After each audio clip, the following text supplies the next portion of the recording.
though not Panguitch itself. Our top national story this hour from ABC News. 4 people are dead in Israel after a strike landed just hours after President Trump announced a ceasefire between Israel and Iran. ABC's Ian Pannell reports. Israel accusing Iran of violating the ceasefire, Iran denying it.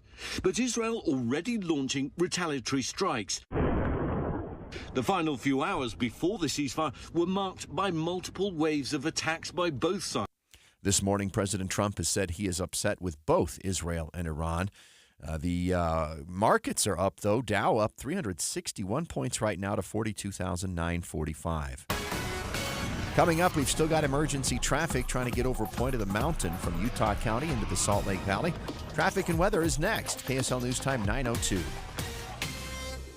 Mornings are for recharging. And they're for starting your day right. We volunteer to join you in the car. Get news and weather at 102.7 FM during the most important part of your day. Andy and Amanda, each morning between 5 and 9 on KSL News Radio. It's Jeff Jr. from Trajan Wealth, and I've got something important to talk to you about, your 401k. If you have changed jobs, there are 2 very important considerations. You don't want to leave your 401k behind, and you don't want to roll it over into your new company plan without consulting Trajan Wealth first. 401ks will often have limited investments or age-based options. Since companies have to make choices to suit all employees, they may not be suited to you, which could cost you fees and money. When you roll over your 401k into an IRA, you not only keep your money growing tax deferred, but you also gain access to a world of investment options specifically designed for you. Trajan Wealth and our fiduciary advisors have helped thousands, and we can do the same for you. Call Trajan today at 801-899-7600. 801-899-7600. Advisory services offered through Trajan Wealth LLC, an SEC registered investment advisor. Transform your old, outdated kitchen with Half Price Granite. For a limited time, Half Price Granite is offering special pricing for a summer sale, starting at $20 per square foot installed. That's lower than most big box stores. These prices are some of the lowest around. Granite, quartz, marble, and quartzite, all starting at $20 per square foot installed. Call 801-486-1700 or visit halfpricegranite.com. Half Price Granite, affordable luxury. On Thursday, August 7th, the Orrin G. Hatch Foundation will present U.S. Senator Tom Cotton with the Titan of Public Service Award at the Grand America Hotel in Salt Lake City. You're invited to join Senator Cotton, a senior member of the Senate leadership and chairman of the Intelligence Committee. The evening will also feature a performance by America's violinist Jenny Oaks Baker. Seats are limited, so reserve your tickets today for this special event at OrrinHatchFoundation.org. That's ORRIN Hatchfoundation.org. Get in the zone, AutoZone. Jane has 150,000 miles on her truck, and she's proud of that. Jane's secret? AutoZone, where friendly AutoZoners help her find the right parts. Jane's brother Josh only cares that his car starts and goes, but when it doesn't, he also goes to AutoZone, where friendly AutoZoners help with free services. No hassles, just help. Everything you need, nothing you don't. Get in the zone, AutoZone. Restrictions apply. If you need to hire, you know it takes time. Well, what if you could meet with qualified candidates the very next day?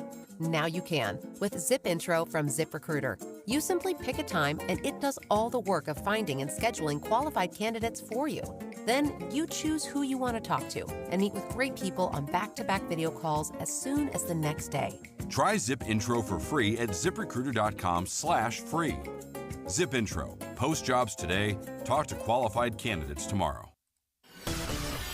Emergency traffic on KSL News Radio, brought to you by Mountain America's Double Rewards credit card promotion. Here's an update from Heather Kelly. This is from Utah County. We have delays northbound I-15 through most of Linden trying to exit at Pleasant Grove Boulevard, but the bigger problem is just north of that. Starting at 2100 North in Lehigh, you're pretty much coming to a halt in all lanes all the way over the Point of the Mountain due to an earlier crash that's now cleared. And a lot of people are trying to take Redwood Road as their alternate to get into the Salt Lake Valley. And that too is overly congested trying to leave Lehigh. Connect your family with nature this spring. Container gardening with plants from Olson's Greenhouse will get them off their screens and out into the yard. For tips and ideas, visit OGG.com. Heather Kelly in the KSL Traffic Center. KSL weather now, it's going to be in the low 80s, a high today of only 83 degrees, and then the warm trend continues. 86 tomorrow, 93. We get back into the 90s by Thursday, Friday, and Saturday. Yeah, but enjoy the slightly cooler warm temperatures today, as it is 66 degrees and sunny right now from the KSL Common Spirit Health Studios. I'm Andy Farnsworth. Listen online at kslnewsradio.com. We're Utah's news, traffic, and weather station. The all-new Inside Sources. Inside Sources. Your inside access to the people and policies shaping Utah's future. Here are Greg Skordas and Holly Richardson on KSL News Radio.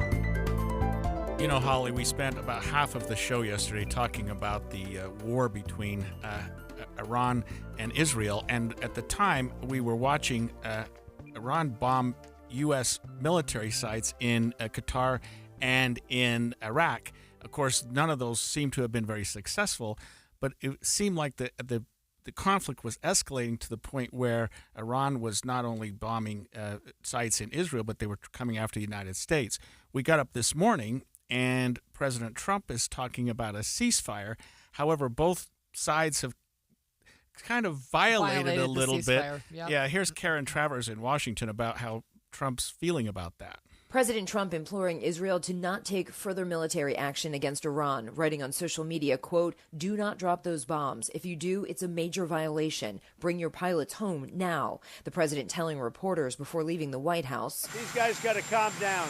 Ridiculous. Israel says Iran violated the ceasefire, but Iran denies firing missiles after it went into effect. Asked by ABC's Rachel Scott if both Israel and Iran are committed to peace, the president said, "We basically have two countries that have been fighting so long and so hard that they don't know what they're doing." Karen Travers, ABC News, Washington. Trump is really upset, and he told reporters this morning that he's really unhappy with Israel. Israel, as soon as we made the deal, they came out and they dropped a load of bombs, the likes of which I'd never seen before.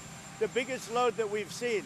I'm not happy with Israel. No, he's not happy with anyone. And Americans say they're worried about Iranian retaliation against the U.S. for this week's bombing of the nuclear sites. And we know that the U.S. did bomb some nuclear sites in Iran. A new poll taken before ceasefire announcement found 84% of Americans are worried about the growing conflict with Iran, with nearly 8 in 10 fearing Iran could target U.S. civilians in response to the airstrikes on Iranian nuclear sites. The markets are also reacting to that potential ceasefire. Oil prices falling to their lowest level in 2 weeks overnight, below $67 a barrel. And this situation just seems to be changing by the minute. We're lucky to have with us this morning News Nation senior national security contributor, Lieutenant General Richard Newton, to get us updated on this. Mr. Newton, thank you for joining us this morning. Greg, it's good to be with you and Holly. So tell our listeners where we are we are right now. What's the latest that you're hearing on the ground?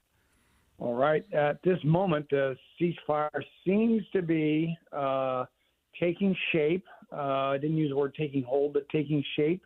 As ABC News reported with the president on the White House lawn there before he got on to Marine One on his way to Andrews Air Force Base, was very frustrated. I've been in the White House sit room as a senior military officer with other senior leaders, and I've heard frustrations before. So I understand where his frustration is because, frankly, he's the one who's orchestrating this ceasefire. And the fact that the United States has all the cards, so does Israel, and Iran is really the most weakened state I've seen in my lifetime, or at least since 1979. And so the frustration is obvious, and the president, I think, is correct to voice that frustration. He already has with Prime Minister Netanyahu, but I believe in the last couple hours there's been now the ceasefire is put into effect. And really what's going to be critical is the next 12 to 24 hours, perhaps 96 hours, because that really what the aim here is, Greg, is an ensuing diplomatic negotiation where the United States will play a lead role. Obviously, Israel will as well from a position of strength. Iran is going to be forced to come to the table, and there'll be a number of steps that Iran's going to have to take. Let me ask you this question, and thanks for joining us, but when we talk about ceasefires, it feels like both sides will say, well, I'll stop when they stop. Well, I'll stop when you stop. And it feels like overnight, what we saw was Israel fired some missiles into Iran, and Iran responded. But how does this take place when we already have a Netanyahu who said, I'm not stopping until I've completely eliminated their ability to create a nuclear weapon, which we don't have confirmation that has happened. How do you negotiate that type of a ceasefire when it feels like there's still a lot of really hot tensions over there? There are, Holly, and a great point to your question. First off, let me put some context here. As President Trump said, they've been in a hot conflict for 12 days, a remarkable air campaign employed by Israel. And, of course, Iran has responded, even with the dwindling ballistic missile arsenal they now have, with significant ballistic missile strikes against Israeli civilian targets. So lots of tension on both sides. It's almost as if you got this huge, ship that it's hard to turn on a dime. And so it's hard to get your feet off the brakes when Israel particularly has been so dominant. They have conducted, I believe, the last of their air campaign strikes leading up to right about at the moment of the deadline, which is midnight Eastern time, just a few hours or so ago. But their last breadth of targets were actually going after some remnants of the Iranian military as well as the police state that have been causing so much repercussion against the Iranian people since 1979, as I mentioned. So that said, it's difficult, but I don't necessarily mean it's not doable.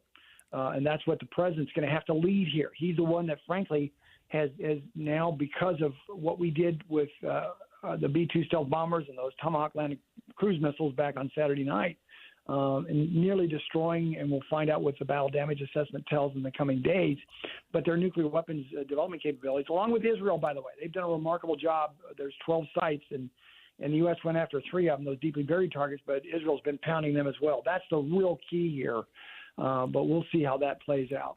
Richard, we talked, and you mentioned the fact that Iran needs to come to the table. They seem to be greatly crippled. Do you suppose that this is a time when we could be looking at a regime change there, or do you think that they're going to shore up the current regime and try to come to the table with the status quo?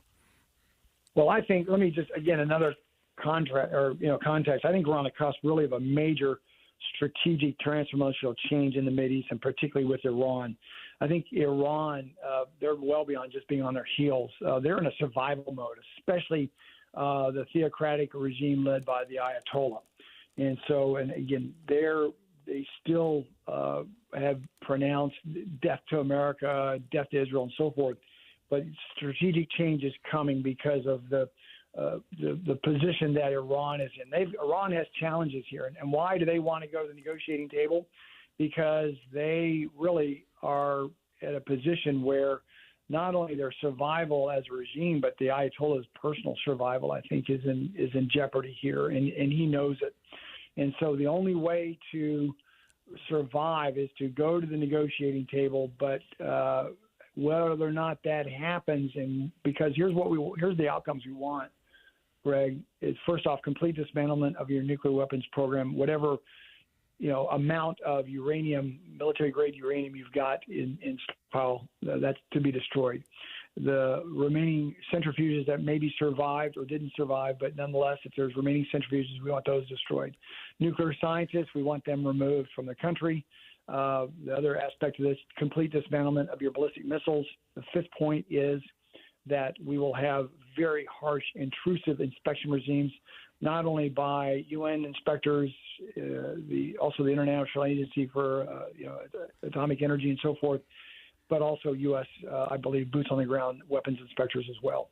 That's going to be a hard pill to swallow. But if any time in history, Greg, that we can drive that, and it's only going to be led by the United States, for them to accept that is going to be now. That was a fascinating conversation with Lieutenant General Richard Newton. When we come back after the break, a lot of pushback coming from Republicans, including both of Idaho's senators, to Utah Senator Mike Lee's promising changes to the sell-off some federal land, part of the big, great budget Beautiful bill. We'll talk about that after the break. I am down 50 pounds in 11 weeks, and this program works. The pounds melt off. It's amazing. I let go of 50 pounds. It felt unreal. I was so proud of myself. Get in the best shape of your life with SOTA weight loss. Just 3 weeks in, and pounds are dropping off very quickly. I am down 26 pounds in 3 weeks. Summer is right around the corner.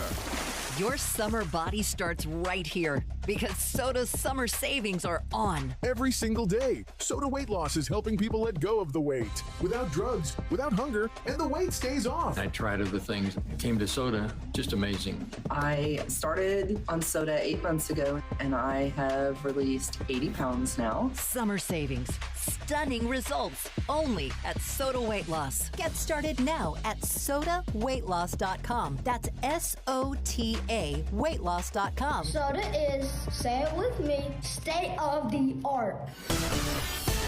Emergency traffic brought to you by Mountain America. Northbound I-15 in Utah County is still at a crawl just after you pass Main Street in Lehigh to the point of the mountain right before you get to the Bluffdale exit. It's all due to an earlier crash that has cleared. Speeds are starting to improve, but right now you are stop and go that entire way, which is 7 miles. Wasatch Front businesses and property managers, GoPave Utah provides all asphalt repairs for your parking. For patching and paving along the Wasatch Front, contact GoPave Utah. GoPaveUtah.com. Heather Kelly in the KSL Traffic Center. Looking for reliable home services you can actually count on? I've got just the team for you. Mountain Home Services. They've been serving Utah since 1954 with honest, upfront pricing and zero hidden fees. Plus, they back every job with a 100% satisfaction guarantee. With summer heating up, now's the time to get your AC in shape. Mountain Home Services delivers fast, expert air conditioning service to keep your home cool and comfortable. And don't forget, they also handle electrical and plumbing work with the same trusted care. And here's the best part. KSL listeners get exclusive limited-time specials, but you have to call and ask. These deals won't last, so don't miss your chance to save. Call 801-543-2222 today and tell them KSL sent you. That's 801-543-2222 or visit mountainhomeservices.com.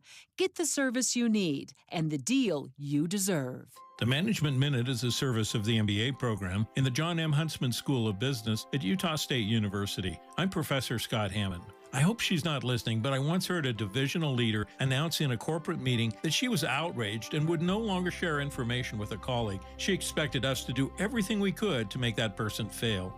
The media tells us that outrage is an appropriate reaction to the misbehavior of others. Marketers leverage outrage to get you to buy something you don't need. Managers use outrage to get you to do something you shouldn't do. The media uses it to gain a wider audience because they know through experience and research that you're more likely to believe the worst than the best. But outrage triggers the body's stress response, releasing cortisol and adrenaline. Over time, it can contribute to issues such as anxiety, depression, and high blood pressure, and is contagious. There is never a time when outrage is appropriate. Learn more about how to build collaboration in an MBA program at Utah State. Go to utahstatemba.com. I'm Scott Hammond. Hope to see you in one of our classes. Hey, it's Mike Rohn. If I have a choice, I like to do business with companies that actually stand for something. That's why I switched from Verizon to Pure Talk. No offense to Verizon, I'm sure they stand for something. I just don't know what it is. Pure Talk, on the other hand, is a veteran-owned company that supports our military in a big way, and I appreciate that. Yeah, I also appreciate unlimited talk and text and plenty of data for half the cost of the big guys, and I do like being on America's most dependable 5G network for just $20 a month, but what I really appreciate is no contract, no cancellation fees, and Pure Talk's commitment to handle all their customer service in this country. I saw it for myself. I went to Georgia, I got a tour of their headquarters, I met their CEO, and I talked to the same customer service folks that you'll talk to when you dial pound 250 and say keyword Mike Rowe. Switch today and save 50% off your first month when you dial pound 250 and say keyword Mike Rowe. Pure Talk. A wireless company that actually stands for something. Celebrate the red, white, and beautiful during the 4th of July sale at Scandinavian Designs Furniture with up to 50% off. Visit the showrooms in Ogden or Murray or shop online at ScandinavianDesigns.com. And expanded Inside Sources. Donald Trump's one big, beautiful bill, Holly, has been at the Senate for what now, 2 or 3 weeks. He wants to have something done by the 4th of July, but they're still weighing in on what to do. There are so many pieces and so many facets of it, not the least of which is something from our own Senator Mike Lee, who is proposing selling off federal lands as a source of generating income. And at first it started out as something less than 1%. I think he's at 0.5 to 0.75%. But some of the local, other local senators from the region, including 2 from Idaho, are a little concerned about that and giving him just a little bit of pushback. Yeah, it's not a little pushback either. I mean, I think they've been pretty clear, the Montana senators also, but he had already given Montana a carve-out. So he's talking about 11 states, and the states would actually decide which lands they would sell. But there's been a ton of pushback from people saying, look, you're trying to sell this land to put housing there, and we're talking about trails and, you know, lakes, and there are specific exemptions to what he can sell, like he can't sell national park land, but it's still in flux. And so joining us, we actually have Cami Mondo again. Welcome, Cami, Deseret News congressional correspondent. Hi, thanks for having me. So I am wondering if you can just give us a little bit of a 30,000-foot view about what you're hearing that Mike Lee is proposing for changes to this this package, and then I've got some other questions. Yeah, absolutely. So last night, Mike Lee said that he was going to be proposing a couple of changes after all of this feedback that he's gotten over the last week. Feedback might be a nice word for it, a lot of pushback. Right. But one of the biggest changes is that he actually said he was going to remove Forest Service lands from being eligible for sale. You know, that was one of the big parts of the whole mandatory sales. It was going to be BLM land and Forest Service land. Now it seems like he's removing that from the table altogether. He also said he would reduce the amount of BLM land that actually can be sold. He's going to put in a requirement that it has to be within 5 miles of population centers, so it has to be a little bit closer instead of just going out and getting whatever land. He also said he wanted to put in a proposal to establish what he's calling a freedom zone, which would basically require this land that's being sold for housing not to be sold from these really big corporations, because that was another concern from people, that the land would just be, you know, corporations buying it, and then it would be expensive anyway. So those are some of the changes that he is proposing. Yeah, so Cami, I'm a little surprised in as much as we're talking about 11 states, I'm assuming that we're talking mostly Western states, that there hadn't been more discussion between the senators in terms of let's get together and let's decide how to do this. And so you're talking about states as close as Idaho saying, wait a minute, that's not something we want to do. Where was the conversation there?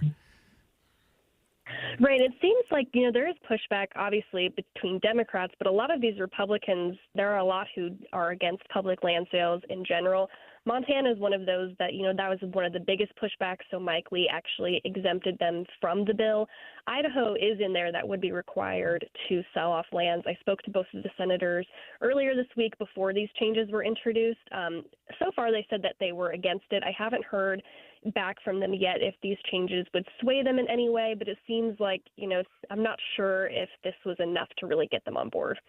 So one of my questions for you, and maybe you don't have an answer for this yet, but I am wondering what changed with Republicans, because it feels like forever, at least in the state of Utah, it's been, we need to control our lands.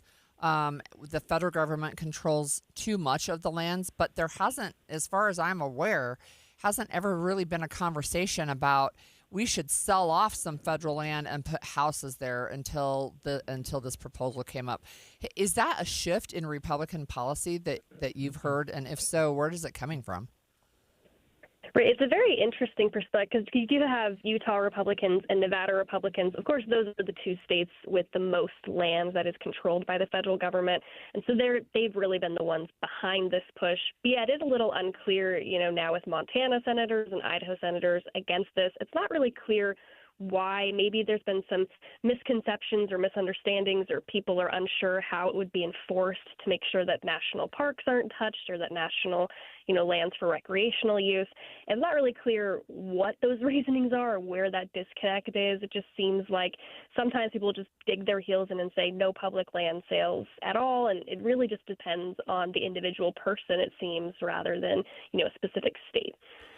Cami, we can probably safely assume that Democrats in the Senate are going to be squarely against this. So Mike Lee doesn't have a lot of wiggle room. Where are we with respect to the senators outside of the West, outside of the Utah, Idaho, Wyoming, Nevada, Montana? Where they seem to be lining up? Right, and it seems that aside from the states that are really being touched in this, it doesn't seem that a lot of other Republicans are in the conversation. Those 11 states, obviously with Idaho and Montana, they're kind of dominating the conversation.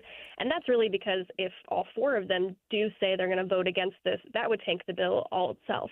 And so it seems that, maybe some leaders are wanting to kind of adjust the language. It also isn't clear if the language can even pass the reconciliation rules. The parliamentarian did rule last night that it would have to be stripped from the bill. It's not clear if this new proposal could make it through, but that seems like that would be an easy way for Republican leaders to, kind of get it out of there without much fanfare.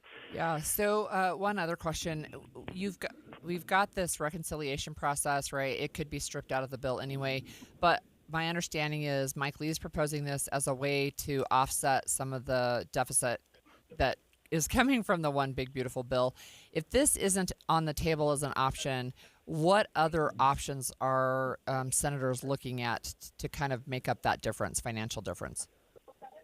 Right, and that's another conversation is there are so many different things they're looking at. It's not clear, too, because energy is where the biggest question marks have been for them to pay off. So if this public land sale doesn't work out, I'm actually not sure what else they may propose. They also just have issues in other areas of the bill that they're not sure they can pay off. And the parliamentarian will be ruling, later this week on the current policy baseline. That's been a really big topic of how they're framing the costs. And so it's not clear, where they could come up with this money, and that's also what has some Republicans worried that they can't pay for this anyway. That was Cami Mondeau, Deseret News congressional correspondent. And Holly, I want to ask you a question. I had never considered this because we've always thought of the One Big Beautiful Bill as a singular package. Yeah. But did I understand that maybe this portion of it could be removed and dealt with in a different context? Yeah. So again, we've talked about this previously, but the One Big Beautiful Bill is Donald Trump's idea of how to have all of these policy changes packaged into one bill. But there's actually rules that you can only have certain things in a bill. And so the Senate parliamentarian is looking at this reconciliation bill, which is the financial portion, the tax portion of it. And they're saying, well, this is, this deals with something that's totally outside of this specific budget area, right? This has to do with energy. That's the portion that Senator Lee put it in. But we've talked about artificial intelligence, and that's in a different area of the bill. And is that going to be stripped out? I would guess it probably will be, because it doesn't really have to do with reconciling the budget. At any rate, it looks like this July 4th deadline is looking more and more really bleak. Optimistic for them to think that. And remember, Senator John Curtis said, it's really more of a guideline. July 4th is next week, by the way.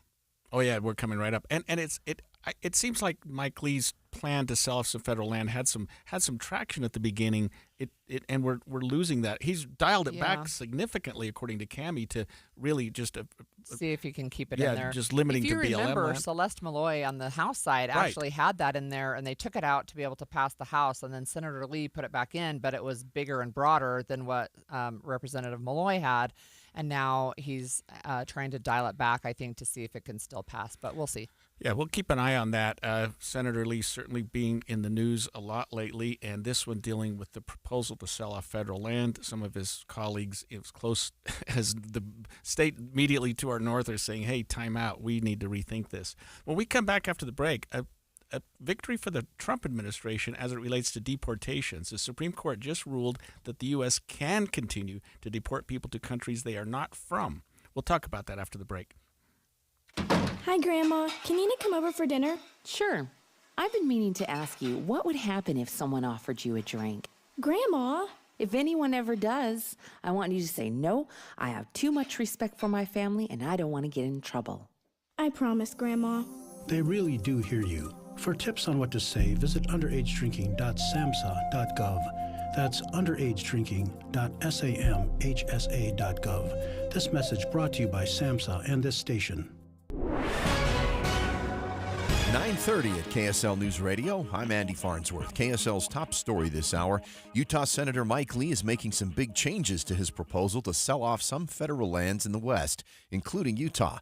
KSL News Radio's Adam Small has details. One of the most recent versions of this proposal would have put almost 19 million acres of federal lands in Utah on the table, according to a report from the Wilderness Society. But Senator Lee has since announced on social media they're removing any land managed by the U.S. Forest Service from consideration, and they're also only going to consider selling land within 5 miles of population centers. This means millions of acres of federal lands in Utah will no longer be up for sale, but the proposal could undergo more changes. Our top national story this hour from ABC News. The racketeering and sex trafficking trial of Sean Diddy Combs could wrap up soon. The defense isn't planning to call any witnesses, and the prosecution is expected to rest its case today. This is common. It happens in many, many cases where defense attorneys simply say to the judge, prosecutors charge the case, the evidence doesn't back up the charges, no need for the jury to even deliberate, let's end it here. Almost always, those motions, called a Rule 29 motion, are denied, but the defense is going to make its record. They will argue it. The jury will not be present, and then the defense will put on whatever case it's going to put on, minimal though it is. That's ABC's Aaron Katursky. Your money at this moment, the Dow up almost a full percent, 405 points to 42,987. Coming up, warm-up coming later this week. Today, not so much. KSL weather's next. KSL News Time, 9:32. A reminder about the simplest way to get updated for your day. Hit your KSL preset when you jump in the car, and we'll take care of the rest. Hear key news updates and traffic reports. Andy and Amanda from 5 to 9 in your car. KSL News Radio at 102.7 FM. Hi, this is Derek Overstreet, president of the New Millennium Group and co-host of Stop Working, Start Living with KSL News Radio. Can you imagine what your life would be like if you could retire 3 to 5 years earlier than you thought possible? The things you could do, the loved ones you could spend time with, the memories that you could create. That's what our team at the New Millennium Group does. We'll walk you through the entire process every step of the way. If you'd like to get a copy of the 5-step proprietary plan that will help you retire 3 to 5 years sooner than you thought possible, give us a shout right now. 888-999-6370. That's 888-999-6370 or utahsfinancialplanner.com. Listen, most of our listeners right now have a tax problem, not a money problem. There's not enough money in Social Security Medicare as it is. Let us show you how you can significantly reduce your taxes. That's 888-999-6370, 888-999-6370, or utahsfinancialplanner.com. Be advised, this is your opportunity to save up to 40 to 80% on a hot tub or swim spa this weekend only, Friday through Sunday, Mountain America Expo Center, Sandy. Be advised, this is your opportunity to save up to 40 to 80% on a hot tub or swim spa this weekend only, Friday through Sunday, Mountain America Expo Center, Sandy. 18-month interest-free financing. Our factories have demanded we sell 1,000 hot tubs and swim spas this weekend. Mountain America Expo Center, Sandy. Huge factory incentives, factory rebates this weekend only. Mountain America Expo Center, Sandy. We can remove your old hot tub. Free delivery of your new hot tub. Hot tub starting at $2,999. Mountain America Expo Center, Sandy. Free delivery of your new hot tub. Just relax and enjoy. Mountain America Expo Center, Sandy. Friday, 2 p.m. to 8 p.m. Saturday, 10 a.m. to 8 p.m. Sunday, 10 a.m. to 6 p.m. Free admission, free parking, free delivery. Mountain America Expo Center, Sandy. Call 833-SPA-SALE or visit hottubandSwimSpaSale.com. When you switch to Progressive and bundle your home and auto, you could save hundreds, and that's a surprising amount of money. Whoa, that's like farmer's market money. That's like give me a gallon of that locally sourced raw honey money. That's certified organic heirloom tomatoes in every imaginable color except red money. That's let's get 2 pounds of pink oyster mushrooms money. I'm not even sure I like pink oyster mushrooms. Guess it's time to find out, because you could save hundreds when you switch to Progressive and bundle. Then the world is your pink oyster mushroom. Progressive Casualty Insurance Company, affiliates, and other insurers. Not available in all states. Get in the zone, AutoZone. Jane has 150,000 miles on her truck, and she's proud of that. Jane's secret? AutoZone, where friendly AutoZoners help her find the right parts. Jane's brother Josh only cares that his car starts and goes, but when it doesn't, he also goes to AutoZone, where friendly AutoZoners help with free services. No hassles, just help. Everything you need, nothing you don't. Get in the zone, AutoZone. Restrictions apply. Traffic and weather together brought to you by Mountain America's Double Rewards credit card promotion. Here's an update from Heather Kelly. We still have slower than normal traffic northbound I-15 through Lehigh over the point of the mountain to just before Bangerter Highway, but the speeds are improving. Some areas are much faster than others. The slowest is going to be between 2100 North and Timpanogos Highway. That comes to a stop almost, but no longer emergency traffic. Just still allow extra time on your drive trying to get into the Salt Lake Valley and some patience. Redwood Road still overly congested as well, trying to get up to Porter Rockwell Boulevard. Use Superior Water and Air for all your HVAC and water treatment needs. Call 974-9090 or visit superiorwaterandair.com. Superior Water and Air, we got this. Heather Kelly in the KSL Traffic Center. KSL weather, today's high looking to hit 83 degrees. We'll stay in the 80s tomorrow before getting back into the 90s on Thursday. Already warming up quickly in Salt Lake City. It's fair and 70 degrees. I'm Andy Farnsworth from the KSL Common Spirit Health Studios. Listen online at kslnewsradio.com. We're Utah's news, traffic, and weather station. The all-new Inside Sources. Your inside access to the people and policies shaping Utah's future. Here are Greg Skordas and Holly Richardson on KSL News Radio.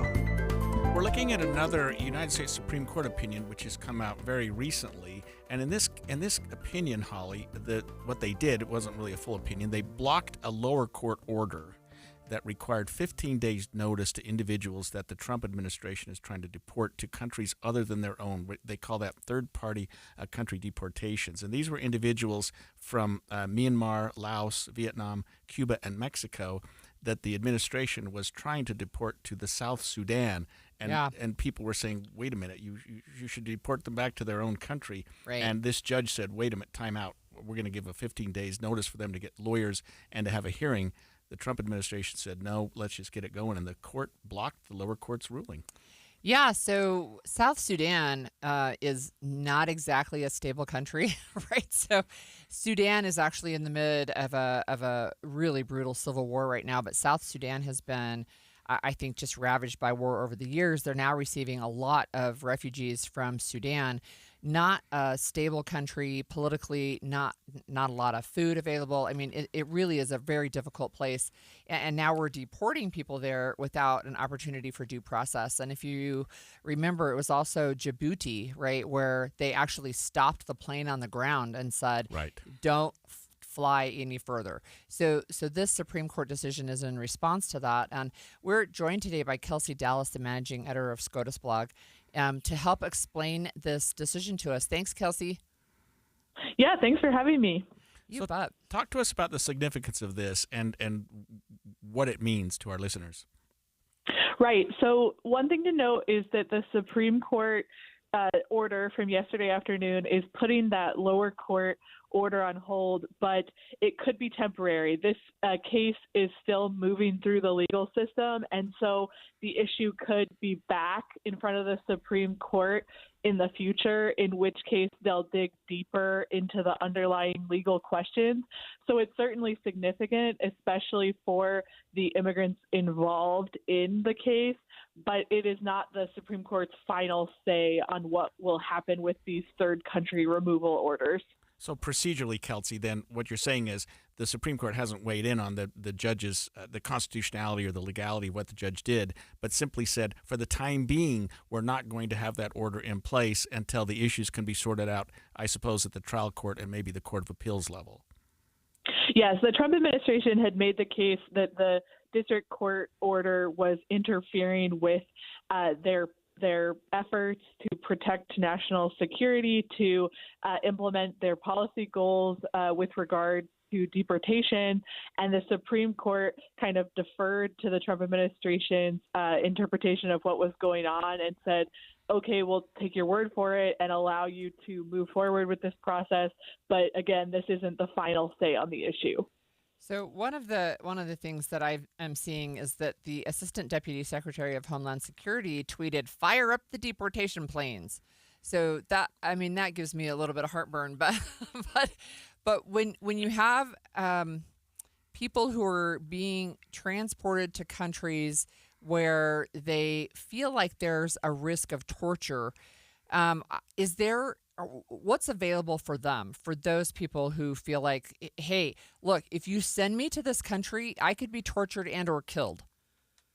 Right. Well, under the order that had been in place, they had this period where, as you noted, they could speak with attorneys, they could file sort of an official concern about the potential for torture. But the Trump administration was arguing that just really gummed up the works and put everything at a standstill because there was just so many individual legal proceedings happening when they were hoping for these deportation orders to move forward. And so now the immigrants who are under these deportation orders don't have that guarantee of this very careful vetting process. They don't have as many options to challenge a third country removal order. Kelsey, it might not be surprising that there was some dissent to this, but in this case, the dissent seems to be pretty vocal. Pointed. Yeah, tell us about that. Right. There is a written dissent from Justice Sonia Sotomayor, and it was joined by her fellow more liberal justices, Kagan and Jackson. And in the dissent, Sotomayor really hammered her colleagues who were part of the majority and said that you're essentially rewarding the Trump administration for bad behavior. This was a case where the district court judge had said that the Trump administration was not obeying the instructions. They weren't following the rules for this vetting process. And now Sotomayor said, why would you in light of that behavior, say, oh, it's okay, we'll just clear the obstacles, forget about having to follow those vetting procedures. So it was a very emotional dissent. She still did use the traditional language of respectfully dissenting, but she added the adjective regretfully and talked about how is it really too much to ask that you very carefully look over the possibility of torture before sending people away to an unfamiliar place. So we are used to seeing that type of language in these emergency docket rulings, and so far at least it doesn't feel like these more liberal justices have gotten through to their more conservative colleagues. So Kelsey, probably one final question.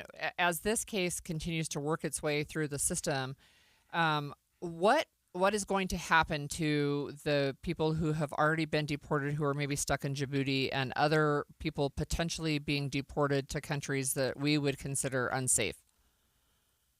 Well, I believe that the Trump administration can move forward with its original plan, meaning that third-party countries will become a much bigger part of the deportation process.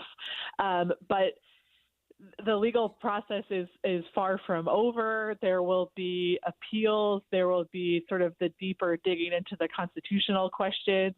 So this was at the emergency stage where the Supreme Court is sort of quickly weighing in. And so now it'll be a matter of watching for the more formal rulings at the lower court level and then potentially at the Supreme Court. Kelsey, I know she said that's the last question, but I just have a very quick follow-up. The individuals that are the subject of this deportation are seemingly convicted criminals, more violent, problematic people who are here in this country, other than those who just entered illegally. At least that's what the administration's trying to tell us. In the actual legal documents, it just talks about them as a category of immigrants who are subject to deportation orders, but those deportation orders were on hold because of the fact that their country of origin is violent and potentially they would face torture by being returned there. And so in the actual legal documents, it just talks about that group of immigrants, so people who are facing deportation orders. It doesn't really go into these details of they are convicted of XYZ. Thank you, Kelsey. We've been talking with Kelsey Dallas, the managing editor of the SCOTUS blog. When we come back after the break, many farmers rely on migrant seasonal workers to harvest their fields. Now the Trump administration is expected to streamline the migrant work visa program for U.S. farmers. The Utah Farm Bureau is on the line next to discuss why this matters and when it comes to keeping a strong food supply. Stay tuned. Discover the timeless value at Duke's Jewelers, a local treasure since 1948. Whether you're searching for a unique engagement ring or need expert watch repair, Duke's has been serving the community for over 75 years. It's the perfect time to visit and explore the wide selection of custom designs and quality gemstones. The skilled designers at Dukes can bring your dream piece to life, while experienced jewelers handle repairs and modifications in-house. Dukes Jewelers takes pride in value pricing, ensuring you receive the best prices every day. Need an appraisal? The Dukes Jewelers AGS certified gemologist is here to help. Whether it's hand or machine engraving, or redesigning old favorites into something new, get personalized service for every occasion. Visit Dukes Jewelers and experience the difference of locally operated expertise and dedication. Dukes Jewelers in Springfield, Utah. This is Christian Staples with Arctic Spas. It is time for our annual spring clearance sale at Arctic Spas. Tons of hot tubs, swim spas, all-weather pools, saunas, and cold tubs all on sale at up to $7,500 off. Yes, up to $7,500 off. Just in time for the summer fun to begin. Plus, we have a few models left over from last year, like an Arctic Spa Polaris, a 7-foot by 7-foot with 40 massaging jets, 2 pumps, ozone water purification, UV water purification, multicolored LED lights, and a waterfall, now discounted to $89.95. Swim spas starting out at $19,995. This brings a pool to your backyard all year long, but especially for the family fun this summer. Comfort and convenience is on sale with our automated saltwater system. Or save even more with almost new refurbished Arctic Spas from years past. Start out online at ArcticSpasUtah.com to pick out your favorite spa. Then stop by one of our 3 Arctic Spa stores covering all of Utah: Salt Lake, American Fork, and St. George. Arctic Spas, the only spa built for Utah's harsh climate. Hi friends, Dan the Laptop Man here from PC Laptops. In celebration of over 32 years of serving humans in Utah with their computer and tech needs, we've slashed our prices. And these are the new 2025 models. Here's the deal. You can get our new 2025 S1 desktop with a blazing Ryzen 5 processor, 16 gigs of RAM, and over a terabyte of blazing fast storage on this promotion. We also have our new 2025 SM3 laptop with the Intel i5 processor, 16 gigs, and over a terabyte of storage for $999. You can take one home today for $999. And you also get the peace of mind of our lifetime service warranty. We also have 12 months special financing available, and they start as low as $29 a month. But hurry in, because supplies are limited. Because at PC Laptops, we love you. PCLaptops.com. Take home a blazing fast 2025 model desktop or laptop for $999 at PCLaptops.com. Go from daydreamer to industry leader with Amazon Business. From office supplies to IT essentials, Amazon Business provides tools that help you save costs and make insight-based decisions. Learn how to bring your visions to life at AmazonBusiness.com. Right now, get a $15 gift card after rebate with the purchase of select AC Pro refrigerant products at O'Reilly Auto Parts. O'Reilly Auto Parts. This message comes from Viking, committed to exploring the world in comfort. Journey through the heart of Europe on an elegant Viking longship with thoughtful service, destination-focused dining, and cultural enrichment on board and on shore. With small ships that bring travelers closer to the destination, there's more time to explore. And every Viking voyage is all-inclusive, with no children and no casinos. Discover more at Viking.com. Most of us like to be out in the sun. That's why sunscreen and other safety measures are key to protecting your skin from aging and cancer. The FDA recommends using a sunscreen with a sun protection factor, or SPF, of 15 or higher. Also, look for broad spectrum on the label. That means both harmful ultraviolet A and B rays are blocked. UVA rays age the skin, UVB rays burn, and both cause cancer. But the perfect sunscreen doesn't count if you use it wrong. Don't need sunscreen on a cloudy day? Wrong. 80% of UV rays still get through the haze. Only use sunscreen at the beach? Nope. Anytime you're outside, UV rays attack the skin, so you need protection. And you have to reapply sunscreen every 2 hours. Remember, SPF plus broad spectrum equal healthy fun in the sun. Visit www.fda.gov/sunscreen for more information. A message from the U.S. Food and Drug Administration. And expanded Inside Sources. Inside Sources. So this actually will continue our discussion on some immigration-related issues. And The Trump administration is expected to streamline the migrant work visa program for U.S. farmers. Let me just tell you what that visa is. It's an H-2A visa, which allows U.S. employers to bring foreign nationals to the United States to fill temporary or seasonal agricultural jobs when there are not enough U.S. workers who are able, willing, qualified, and available to perform the work. So we've had a lot of news stories about what's happening with farmers, and not just in California, right, but who is picking the crops. But we have that issue in Utah as well.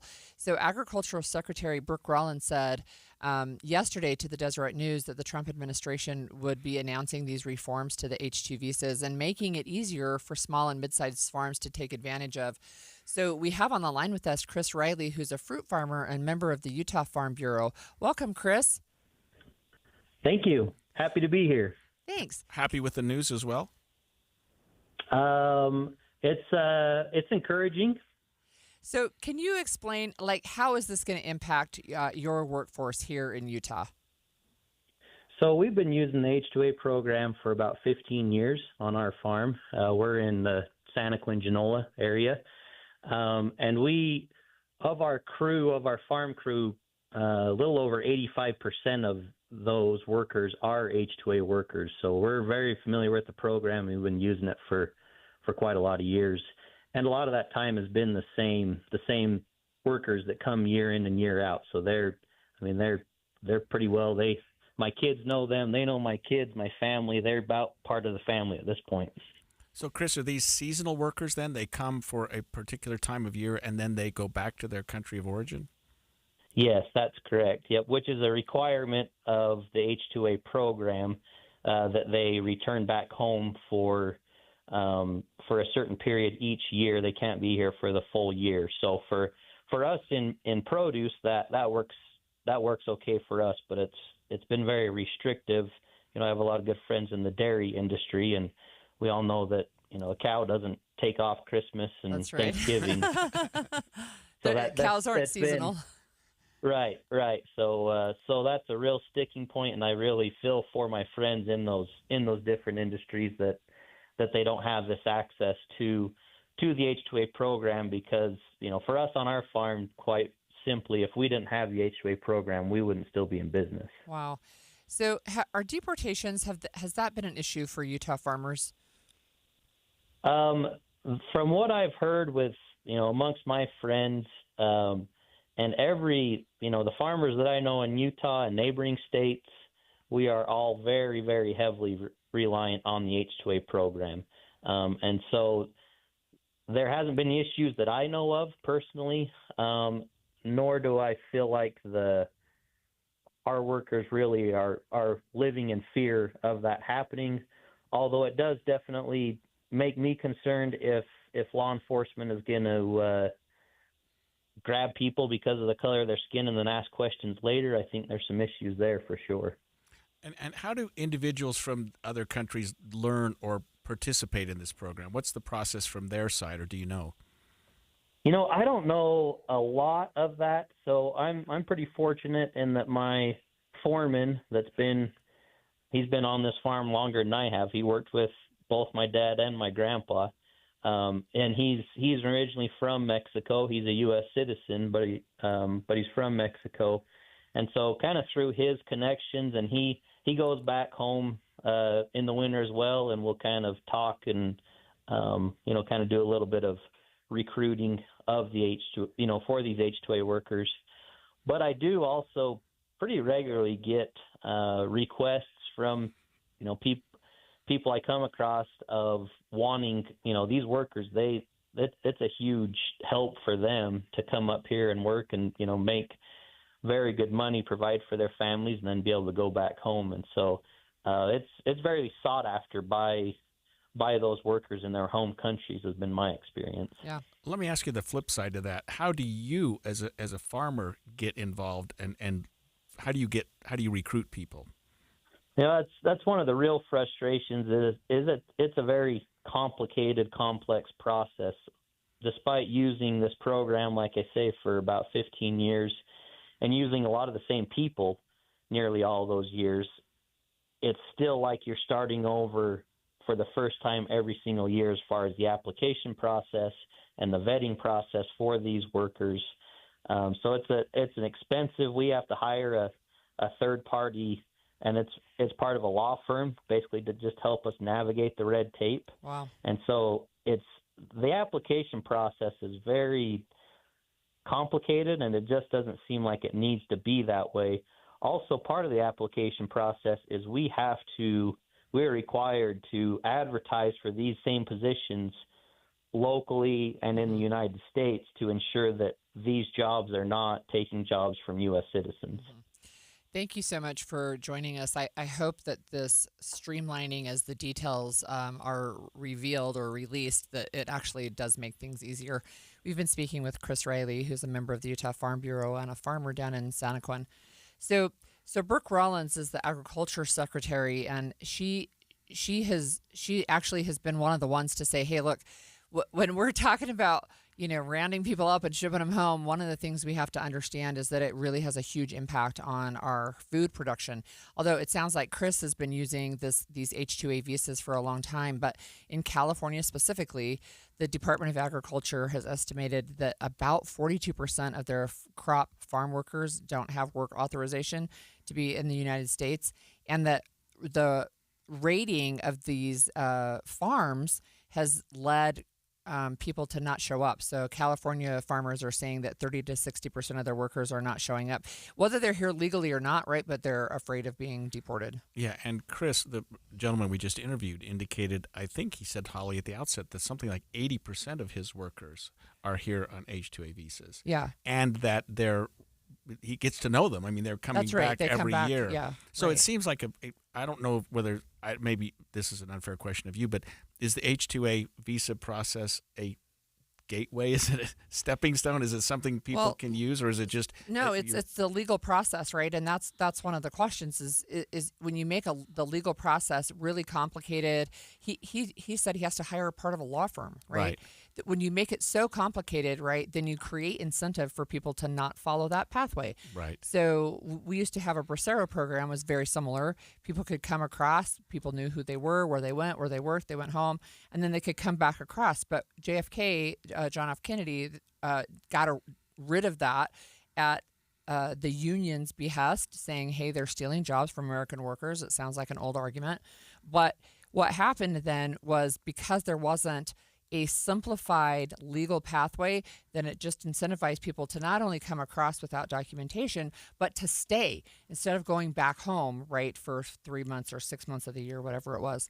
Yes. So we create disincentives, right, to follow the legal pathway. Yeah, it's interesting because farmers have been thinking that this H-2A program is getting more and more difficult, but the Trump administration, as we started this out, is indicating that they're going to streamline it and make it a little bit easier for certain individuals to come into the country, which seems a little different than where we're looking at deportations and whatnot. But this, obviously, these people are coming in legally. They're applying through the process. Right. They're going through, he said he's got right. an attorney that has vets to them help every year. Yeah. And he has to also indicate the need. He has to advertise locally, right, to make sure that there are not people who want to go out and, pick the crops, harvest the crops, whatever it is. Do the tree trimming, all of those things that need to happen on a farm, or milk the cows, right, if it's a dairy farm. So one of the things that's interesting to me is I think there is some conflict within the Trump administration. So on June 12th, ICE agents were told to pause all worksite enforcement investigations on agriculture, but they also had pushback from people within the administration saying, no, we have a quota to meet, basically, I'm paraphrasing, and so we want you to continue that. But this agricultural secretary, Brooke Rollins, she's like, no, we've got to get those people here. When we come back, we're going to have some fireworks.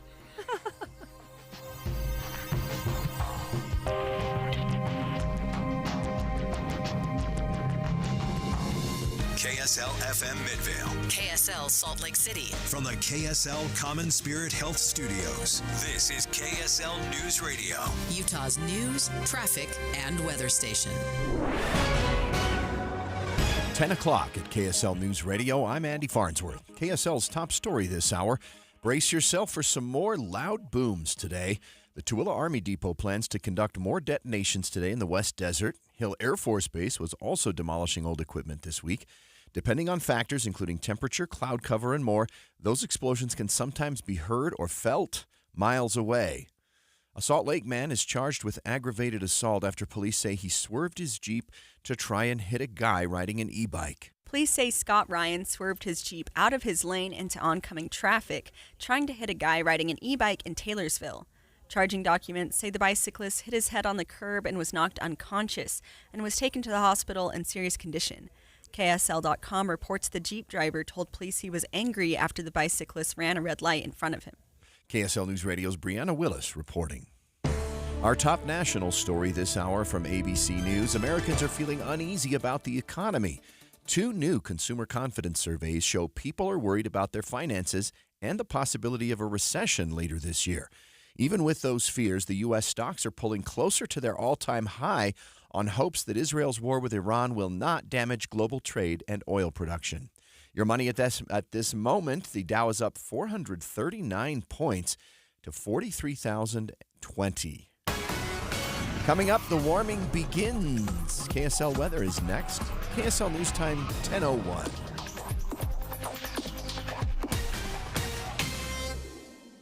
The sources where we get our news matters. When you listen to Utah's Morning News, we want you to feel the stories are important to you and trustworthy. This is Amanda Dixon. And I'm Andy Farnsworth. Join us weekday mornings on KSL News Radio. Get in the zone, AutoZone. Jane has 150,000 miles on her truck. And she's proud of that. Jane's secret? AutoZone, where friendly AutoZoners help her find the right parts. Jane's brother Josh only cares that his car starts and goes. But when it doesn't, he also goes to AutoZone, where friendly AutoZoners help with free services. No hassles, just help. Everything you need, nothing you don't. Get in the zone, AutoZone. Restrictions apply. As a fan, you know all the important sports cliches. And when you save money by bundling your home and auto with Progressive, you can get out there and give it 110%, even though that's mathematically impossible. And remember, failure is not an option. Well, it's always an option, just not a good one. But you're not worried because you've got ice in your veins. You're on fire. How can both of those things be true at the same time? Well, that's between you and your doctor. So get out there and leave it all on the field. Leave what? Who cares? Just leave it and save with a bundle from Progressive. Progressive Casualty Insurance Company affiliates and other insurers. Not available in all states or situations. The power of we believes in you. It advocates for you. It completes your circle. It makes sure you have the strongest circle possible. And with Intermountain Health in yours, you'll always have the care you need to live the healthiest life possible. That's the power of we. Intermountain Health. It's going to be a hot one before you know it, and that means now is the time to get your lawn ready with an application of Revive Organic Soil Treatment. Revive takes every drop of water deep down to the roots, where your grass can use it. Use Revive in early summer. It's the protection your lawn needs to stay lush and green during the hot temperatures coming. With Revive, watering twice a week is like watering 4 times a week. You'll save water, you'll save money. Spread it, spray it, use Revive now. It works. Traffic and weather together, brought to you by Mountain America's Double Rewards credit card promotion. Here's Heather Kelly. Well, unfortunately, traffic is still struggling to get up to speed northbound I-15 as you make your way out of Utah County. Now, most of the delay is centered right around the point of the mountain heading up toward Bangerter Highway. It was all due to an earlier crash more than a couple of hours ago that did stop traffic for quite a while, but hopefully everybody will get back up to speed right now. You just have to add an extra 15 minutes or so trying to get into downtown Salt Lake. Other than that, you've got a pretty good drive on the major freeways across the Wasatch Front. Heather Kelly in the KSL Traffic Center. KSL weather, 83 degrees the high today, and we only go up there from there. We'll be near 100 by Monday. Right now, though, 72 degrees and mostly sunny in Salt Lake City. I'm Andy Farnsworth from the KSL Common Spirit Health Studios. Listen online at kslnewsradio.com. We're Utah's news, traffic, and weather station. The all-new Inside Sources. Your inside access to the people and policies shaping Utah's future. Here are Greg Skordas and Holly Richardson on KSL News Radio. Today is 10 days away from the 4th of July. which means, Crazy. Holly, Utahns can legally purchase fireworks starting today. That's the good news. The bad news is that state fire officials say the Forsyth fire that we've talked about all this week, that's the one between Washington and Iron counties, I think, is 0% contained. It grew about 1,000 acres in the last 24 hours to 8,000 total acres. It was not started by fireworks, by the way. It was started by lightning. But it keeps us thinking about the importance of fire safety as it relates to fireworks, because every year you can bet that there's going to be some cause or some damage by fireworks. By the way, with respect to that Forsyth fire, there have been so far 13 homes in the Pine Valley region that have been destroyed by the fire. So I have to tell you about a family mishap with fireworks. So one of the safety tips, I think, is make sure they're out right before you collect them. So one year we did not follow that advice, and we lit off just grocery store fireworks. That's about our speed. And my husband scooped them all up and put them into the trash can, the outside trash can, and went to bed.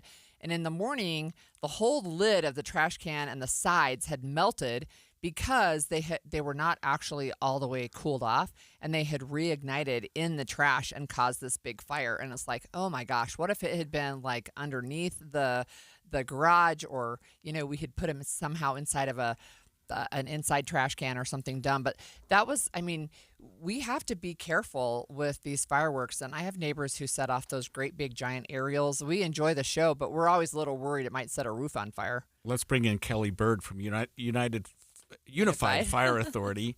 Kelly, tell us about this mishap that Holly just described. You see that very often? Well, I'm not going to be too upset with her, but what has happened there is something that we see almost every year. Well, I shouldn't say almost every year. We do see it every year. We see it in home garbage cans. We see it in people taking their spent fireworks, putting them into commercial garbage cans at churches or businesses, and we see multiple dumpster fires every holiday with the 4th of July and the 24th. So it's a good lesson to learn. We need to recognize that carelessness can result in something more catastrophic, and it's just that simple. So Kelly, what advice do you give to people when they're through with their fireworks? How do you discard them? The most important thing is to fully douse them in water, whether that be a large container with water in it that you dump them in, that you douse them with the garden hose after they're done, to fully make sure they're out. A lot of people will tend to leave them in their gutter overnight and then discard them into the trash the following day, which I'm not going to say is the best way to do it, but it's a safer way to do it. But, the important thing is just to recognize that the fireworks coming out of the device are done, but there are still hot things happening inside the internal parts of that container. Yeah, as I found out. So let me ask you this question.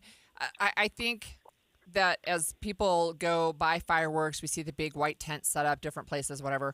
What are Utah's rules about actually lighting the fireworks? So the sale of fireworks does begin. That's correct. But the ability to light them off does not begin until July 2nd.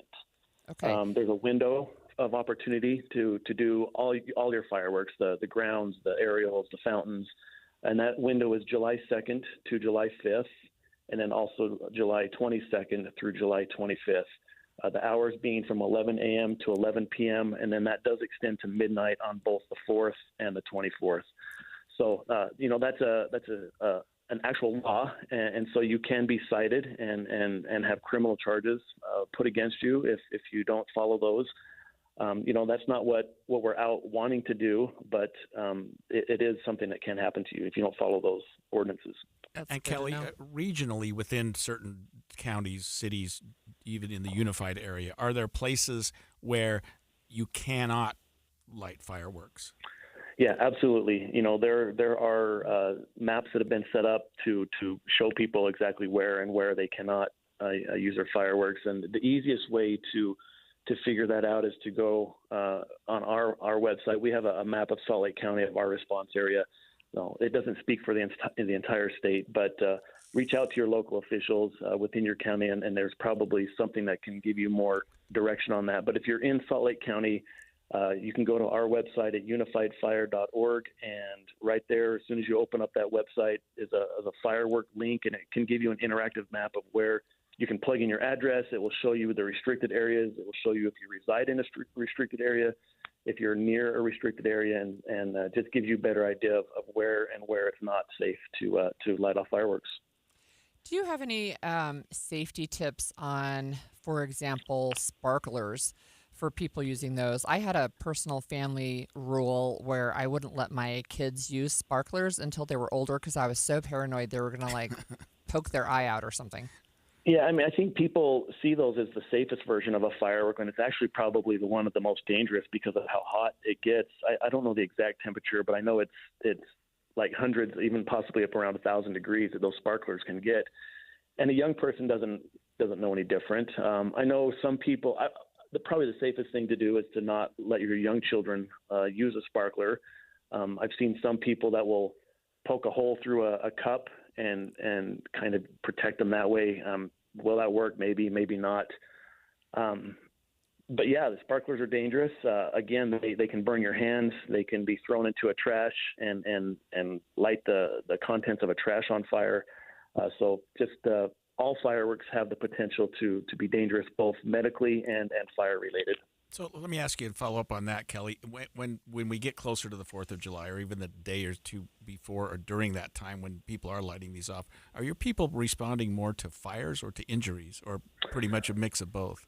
You know, without having actual data in front of me, this is more of a anecdotal, subjective opinion, but I think we tend to respond more to medical stuff, first, second, third, even third-degree burns.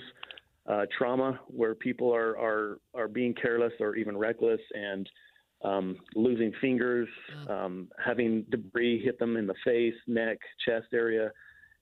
It's way more common than people probably think, and I think it's just I think we live in a social media generation where we see funny things happening with fireworks, people shooting them at each other, and what they don't show a lot of times is the repercussions of those choices, and that's actual burns, actual trauma, people losing fingers, losing hands. I mean, it's real, and we want people to be more careful. Wow. Thank you for joining us today. We've been speaking with Kelly Bird from Unified Fire Authority about fireworks. Yeah, you know, it seems like some of the jurisdictions, like I recall in Utah County, they have that big fireworks show every year for the people. Yeah, the Freedom Festival. But but they did it one year with drones, I think. They didn't use the fireworks that are blasting off in the air. And that, of course, we're talking about local, the stuff you buy at the store, or at the parking lot. But we're using more and more alternatives to fireworks. Right. And it also, when I was a kid, when you went to the grocery store to buy fireworks, it was very limited what you could get. Right. And so people were driving across the border. But it seems like I never did that. Well, we did, but the statute of limitations is run.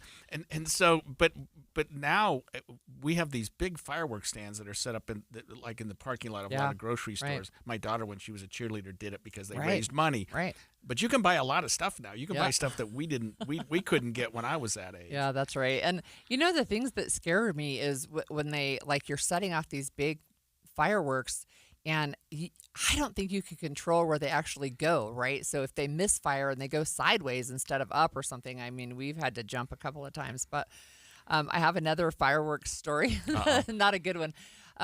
This is my dad's story. So when he was a teenager, he's 83 now, so it's been a while.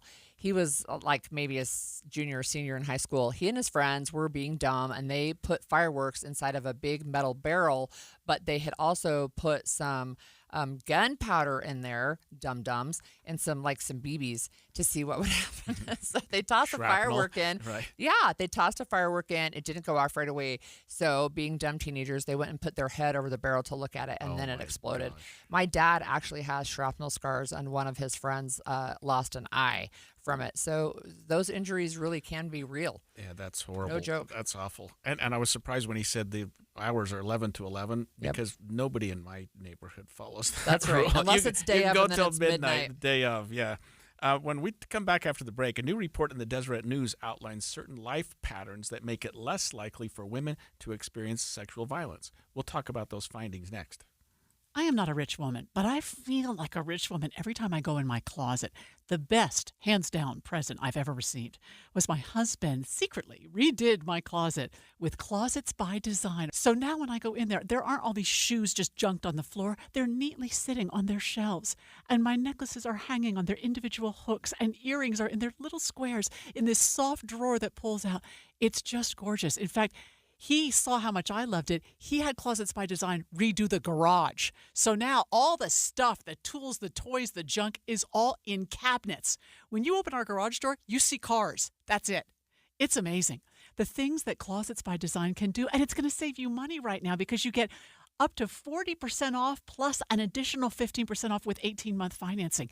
You can do so much with your closet, much more than you realize, with this wonderful Utah company, Closets by Design. Find out more at 1-800-BY-DESIGN or closetsbydesign.com. Hi, I'm Dr. Matthew Wappett, Executive Director of the Institute for Disability Research Policy and Practice, or the IDRPP, at Utah State University.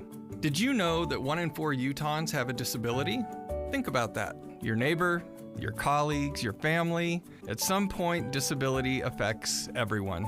The USU IDRPP is on the front lines, driving change right here in Utah and across the nation for people with disabilities. For over 50 years, IDRPP has been Utah's University Center for Excellence in Developmental Disabilities, generating vital research that shapes effective policies and delivers real-world solutions. From groundbreaking research to evidence-based training, the IDRPP empowers individuals with disabilities, their families, and the professionals who support them. We're making our communities more accessible and welcoming for everyone. Find out more at idrpp.usu.edu. Be advised, this is your opportunity to save up to 40 to 80% on a hot tub or swim spa. This weekend only, Friday through Sunday, Mountain America Expo Center, Sandy. Be advised, this is your opportunity to save up to 40 to 80% on a hot tub or swim spa. This weekend only, Friday through Sunday, Mountain America Expo Center, Sandy.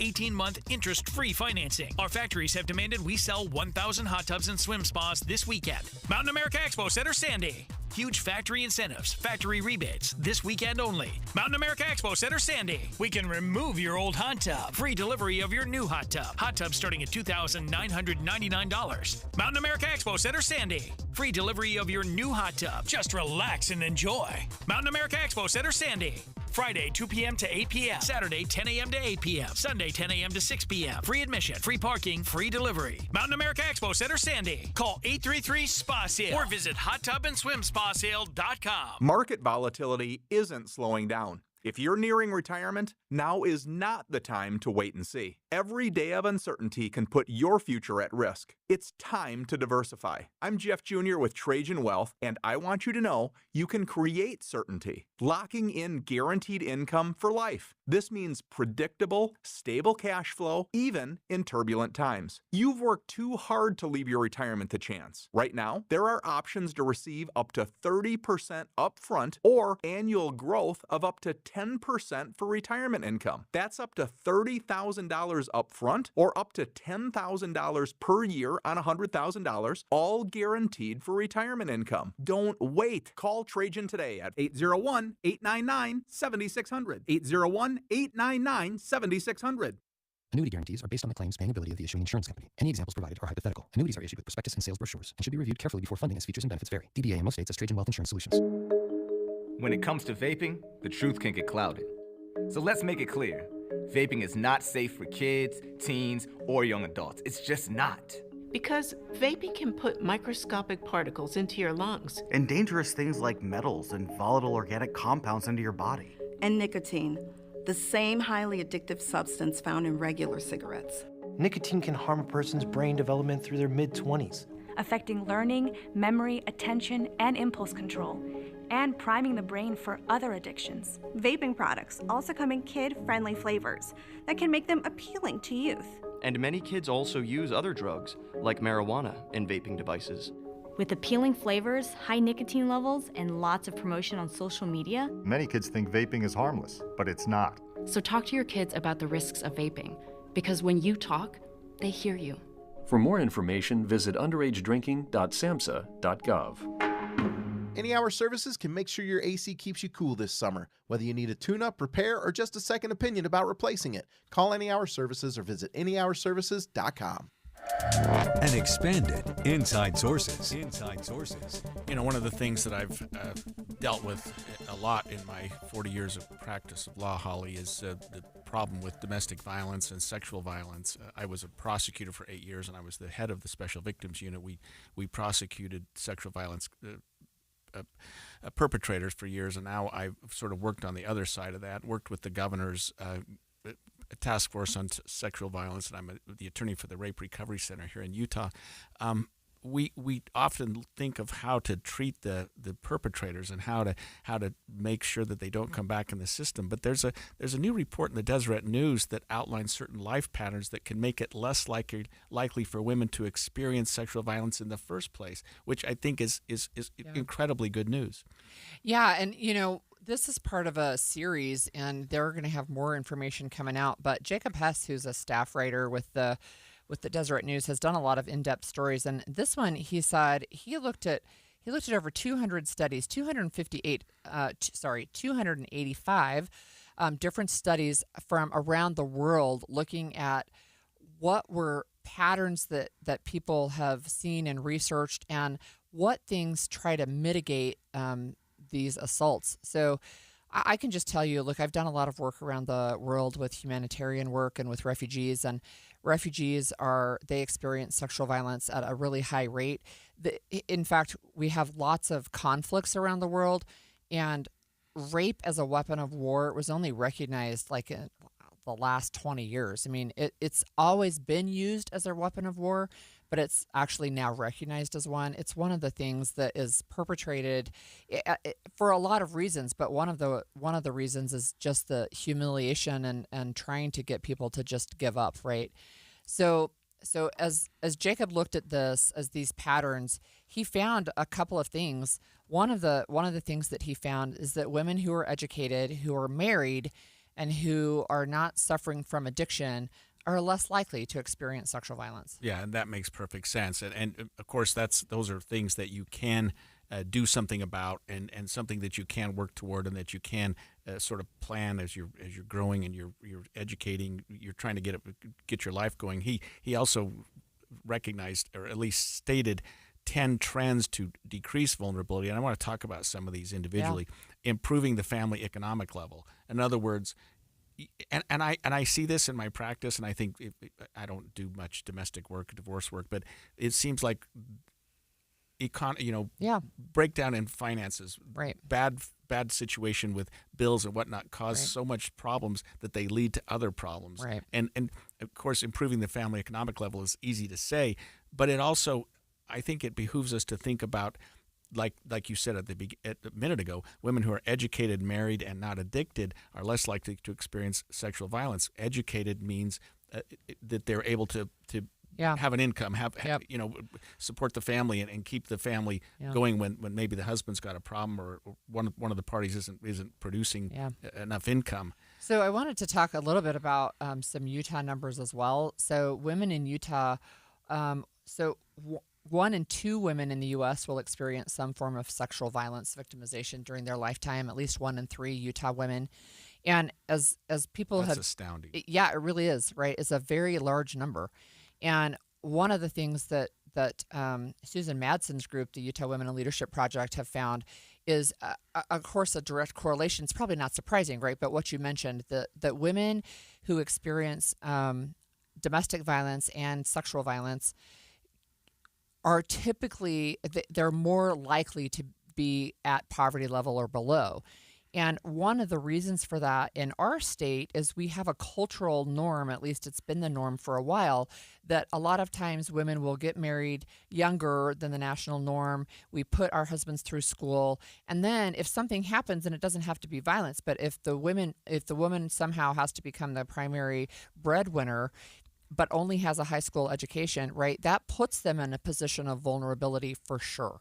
Yeah, and it puts them in a position where they're less able to break away from an abusive sexually or physically situation, because they can't support the family in the way that they've been used to. Right. It becomes difficult, right? And I remember I told my girls a while ago that I'm a strong proponent of education past high school. It doesn't have to be college necessarily, but ongoing education, and that a man is not a financial plan.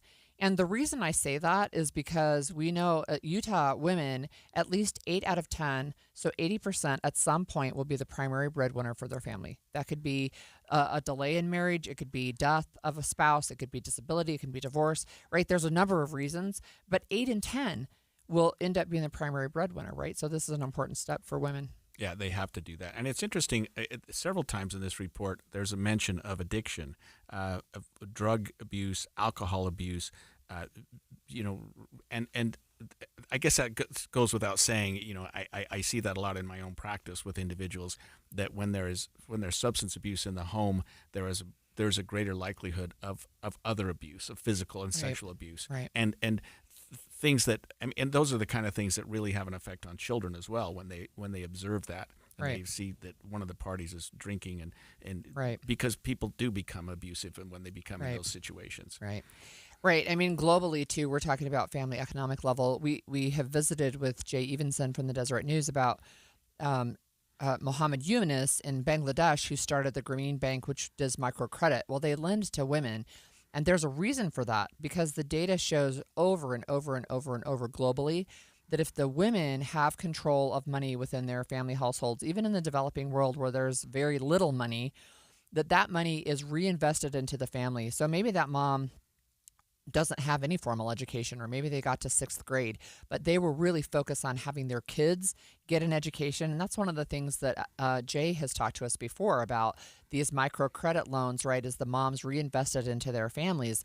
And what researchers have found is if the money goes to the dads, it doesn't get reinvested into the families at nearly the same degree as it does if it goes to the mothers. Yeah, that's surprising, but maybe not so much. I mean, but that's an interesting fact, and it kind of plays into what we're talking about here, even locally, Utah and nationally. Other things to avoid, they talk about risky sexual behavior, mental health challenges, adverse childhood experience. And I think that there's this notion that sometimes people, because of something they've experienced in their childhood, feel like that's the norm. Right. That's that, and you've got to get out of that. You've got to realize that because someone you loved, that may have been your parent or aunt or uncle, suffered from some levels of abuse, doesn't mean it's the normal. And right. and you can break away from that. That's right. You can heal from that. That's right. I think one of the findings, too, is that this commitment to religion or faith, that helps, especially if you have, I think, both people, right? But it helps mitigate violence when you have a strong religious commitment. Yeah, and I think that because it's hard to be in an abusive situation if you're also right. claiming to be a person of good character, either through religion or some other community right. involvement. How do you justify that to doing. God, whatever right. God you worship, right? To say, love your neighbor as yourself, but I'm going to beat my wife. Right. And I think that we're doing a good job, and I appreciate this. Something like 285 studies that he looked at and came to these conclusions. I mean, hopefully there are some groups that are looking at these as well and getting some resources out there. And we need to start at the junior high and the high school in educating and getting people information about how to avoid future problems, because like you say, we don't know what your marriage is going to look like in 5 or 10 years, but you have to plan on not the worst, because you should hope for the best. But if things go south, you have to be able to have an exit plan, a way to support yourself and support your kids without being in an abusive situation. Right. I've shared with my kids the example of my sister-in-law. Her husband, when they got married as older teenagers, he was a welder, but he had a tragic car accident and became disabled, and she became the breadwinner for the family, right? And it's been another 30 years since then. So that wasn't the plan going in, but that became the plan. Yeah. One of the things I work on when we come back after the break, and I try to talk to people all the time, is all the scams that are going on right now in our state, in our country, in our community. People call me regularly, Greg, I got this call about this, and I try to tell them, time out, let's think about this. We're going to talk about the scams that are going on, your solutions to these, and to be aware of some things that are happening right now in our community. 10:30 at KSL News Radio. I'm Andy Farnsworth. KSL's top story this hour. Residents of Pine Valley in southern Utah still can't go back home yet.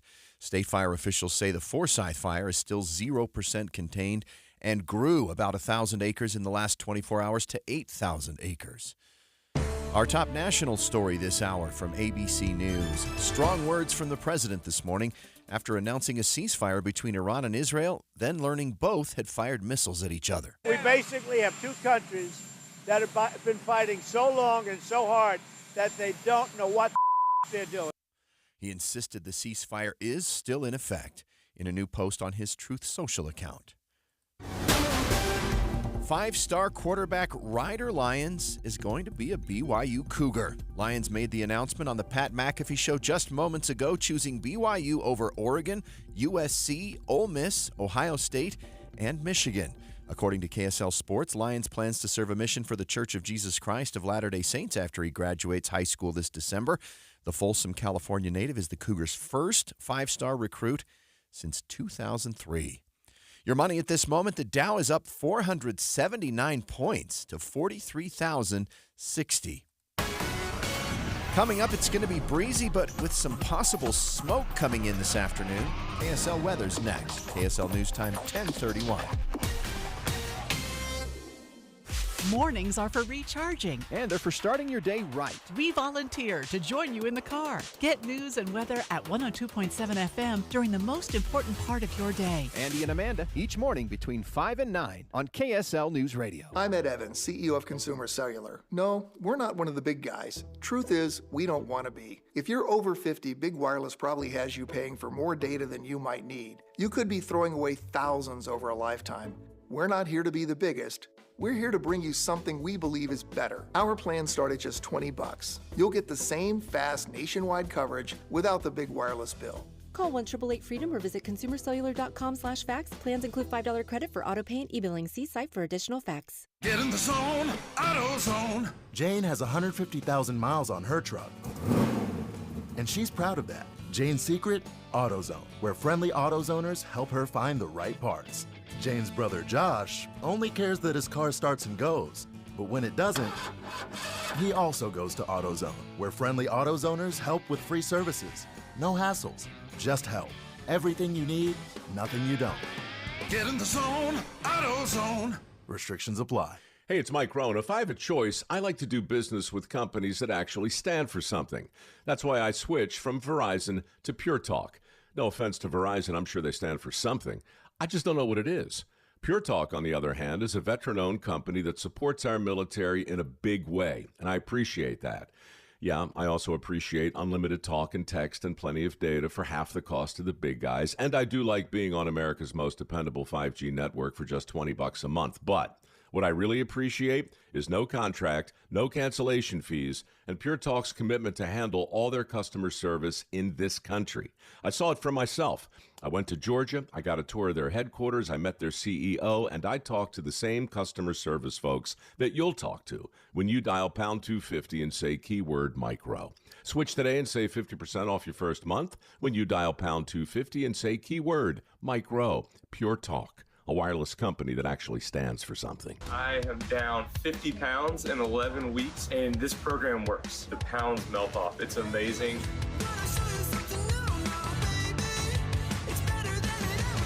Get in the best shape of your life with Soda Weight Loss. Just 3 weeks in, and pounds are dropping off very quickly. I am down 26 pounds in 3 weeks. Your summer body starts right here because Soda's summer savings are on. Every single day, Soda Weight Loss is helping people let go of the weight without drugs, without hunger, and the weight stays off. I tried other things, came to Soda, just amazing. I started on Soda 8 months ago, and I have released 80 pounds now. Summer savings, stunning results, only at Soda Weight Loss. Get started now at sodaweightloss.com. That's SOTA weightloss.com. Soda is, say it with me, state of the art.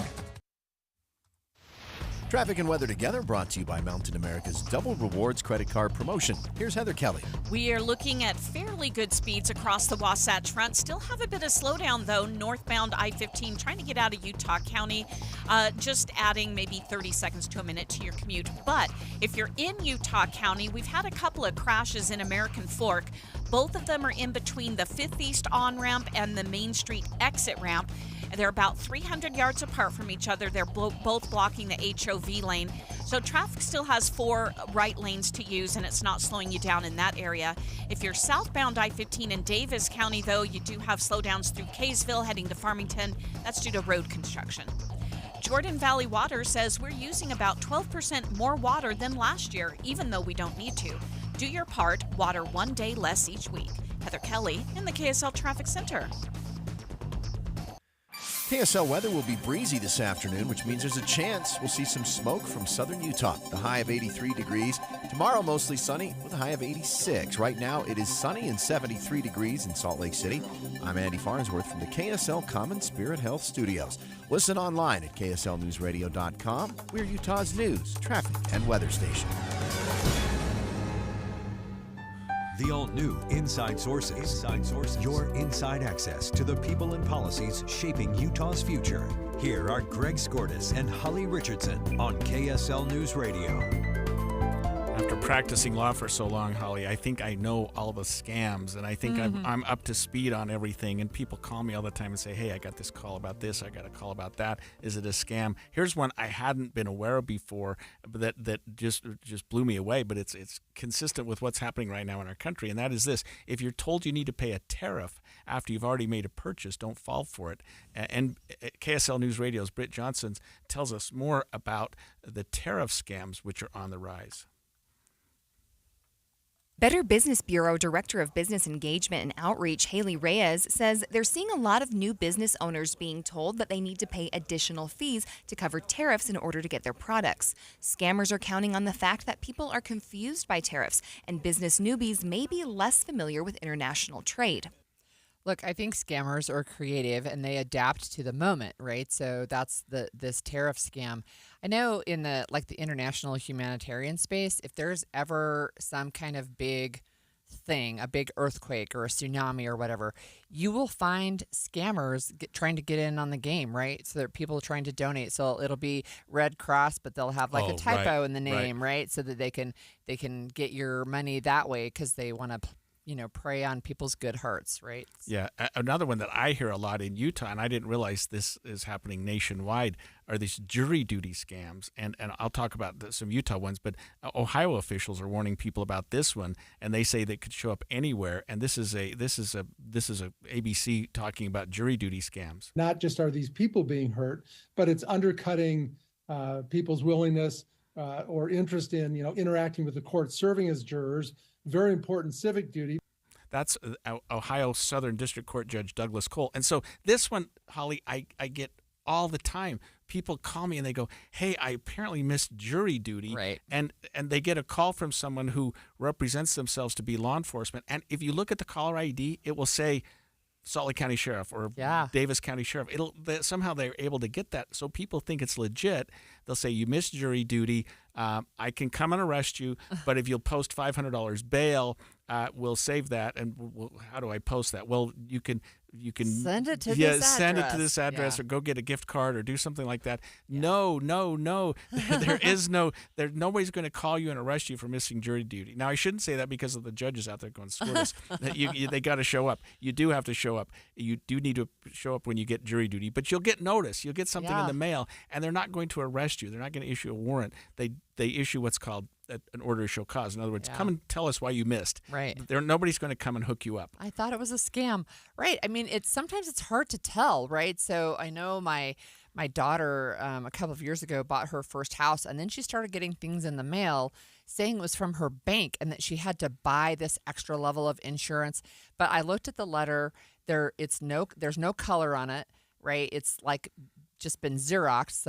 I guess that's an old word, but we know what you mean. It's been copied without color, and the address that you sent it to was not legit, right? So my recommendation to her was A, it's a scam, but B, always call your bank directly if you feel like something's fishy and it's coming from your bank. Yeah. Here's another one that everyone pay attention. Everyone. You're going to get a text saying that you failed to pay a toll. That's right. You went through a toll area, you didn't pay, and you might be thinking, "Oh, that's right. I drove to California last week, or I drove that certain road in Weber County, and I did that, and I owe this toll." And it's a convoluted situation, and you owe this money for the toll. It's a scam. It's a scam. Do not fall for it. That's not going to happen. And so that's another one that I see a lot lately. In fact, it's not one that I had seen before recently, but again, it's the scam du jour. It's what we're doing right now. I think one thing to remember is in Utah, we don't really have a lot of toll roads, right? So, Right. so that's one issue. But look, the Deseret News just wrote an article about a woman who had traveled to different states, and she was expecting to get something saying pay a toll. But when she did it, and she did it on her phone, she said if she had actually taken the time to sit down and maybe look at it more carefully, she would have picked up that it was a scam. But she did it on the spot, on her phone, paid the fine, and then all of a sudden she got notice that she had an additional $300 worth of charges in California. Right, yeah. Or they get access to your account. They say, Right. give us your credit card number, and boom. And then it's suddenly drained. it's much more than you think. Yep. One that was also listed on here, construction scams. And I don't know that it's so much of a scam, but I find, Holly, in my career that there are a lot of people who deal with contractors. The Right. woman called me the other day that she gave some outfit $30,000-$40,000 to build a pool. They never did anything, Right. concrete, Yep. build your house. And I don't know that these really start out to be scams as much as they do just really, really bad contractors who get upside down with person A, and they pay out of person's B's money, and then at the end of the day, I'll file a bankruptcy and walk away. But that's one that I see a lot. They call it it's construction scams. I don't know that there are so much scams as they are just. And I don't blame contractors. I've been blessed in my life to have very good ones, but there are some out there that just they really don't have much intention to follow through with you. And if you're dealing with contractors, typically they will do some level of service before you pay for them, or you can agree with them to say, look, if you're buying products from, don't pay up front. Right? Yeah. If you're buying goods from Home Depot or something like that, send me the bill and I'll just pay it directly, or I'll pay it through you or something like that, or show me that you've got this, that you've already purchased it, so that I can pay you back for it. So one of the things that the Utah Department of Commerce focuses on actually are these different types of scams. They actually have a whole website. It's scams.utah, so utah.gov. And they have on there, like they set it up to be cute. So they have the Knights of Scam-A-Lot, right? Yeah. But one of the things that they want people to be aware of, especially in the maybe older generation, older than us, is that you have people who are pretending to be romantic interests. I was going to talk about that one. Yeah. Yeah, that's a scam. And you also have some, and I've read about these. It's a terrible, terrible scam, I think, where you either use AI to impersonate like a person's grandchild, and they say, "Grandma, I need help." Right? They've kidnapped me. You've got to send a ransom. Right? I mean, those can be realistic. They're frightening. They can be realistic. People just get upset. They'll do anything. And if you call the police, there's going to be a problem. That's just right. pay the money. Yeah. Oh, I had a guy Very call me one frightening. day. He was literally in tears because he thought they had his daughter. Yeah. And he called me up and go, "What am I going to do?" Well, don't there's nothing you can do. But Right. I'll sort of end with these romance scams. Yeah. I mean, the Lonely Hearts, and I have this poor guy that contacted me the other day. He goes online. He's trying to get a date. He's nice looking guy, really nice guy. And he said the last 4 people I've contacted online were just scammers. They just wanted to send me some money and we'll meet and we'll, let me get some nice clothes. I need to get, want to look pretty for you, that type of thing. And then nothing. So I don't know how you avoid those. But be wise. Yeah, I think that's sort of the word of the day. Just be wise. But I mean, and if I were to say I haven't ever sort of I've never fallen for a scam. I've never lost money, but I see them once in a while. Even the one with the toll, I got that very one myself, and I thought, man, did I miss something? You know what I mean? Like, how do I pay this? And then they kind of were unrelenting. A month later, they're like, hey, it's adding charges, Interest, and it's going to affect your credit rating. And I just kept thinking, there's something not right about this. So I went online and said, are these toll scams a scam? And the answer was, yes, they are. So watch out for those. Just be careful. If it doesn't seem right, it probably isn't. And it breaks my heart because there are people that spend so much time and energy stealing money and scamming people, and you think, and I represented someone, I say, with all that energy, go get, if you had a real job and you were working legitimately, you'd do so much better than what you're doing, nickel and diming people out of their money. When we come back, we're not going to scam you, but we're going to talk about the Sutherland Institute, which has some interesting insights into the well-being of men in Utah and around the country. Some of the stats are surprising. Some are a little bit discouraging. Stay tuned. We'll be right back. You trust us for news and information in your car. Now trust us at home. KSL News Radio has you covered, keeping you informed on the latest breaking news, weather, traffic, sports, and more. Listen on your Amazon Echo or Google Home device. Just say, Alexa, open KSL News Radio. Or listen on the KSL News Radio Listen app. Text the word app to 57500. KSL News Radio. We have you covered. Join KSL and the movie show this Friday from 10 to 1 at the Layton NPS store at 1150 North Main Street in Layton. That's npsstore.com. You've built the dream, the home, the lifestyle, the legacy. Now it's time your windows and doors reflect that same $1 million standard. Whether you're designing a stunning custom home or upgrading the one you've loved for years, Peach Doors and Windows is here to bring that vision to life with precision, style, and craftsmanship. The Peach specialty? High-end custom windows and doors that don't just fit your space, they elevate it. From sleek modern lines to timeless elegant finishes, they offer the kinds of craftsmanship that truly complements a $1 million space. And with Peach, the process is easy. No pressure, no gimmicks, just knowledgeable experts helping you find solutions to turn your someday project into right now. Visit their spacious showroom, get inspired, and create something beautiful together. Peach Doors and Windows for the $1 million home you live in and the $1 million feeling you deserve. Visit peachdoorsandwindows.com or call 801-566-1255 today. That's Peach Windows and Doors. Give them a call, 801-566-1255.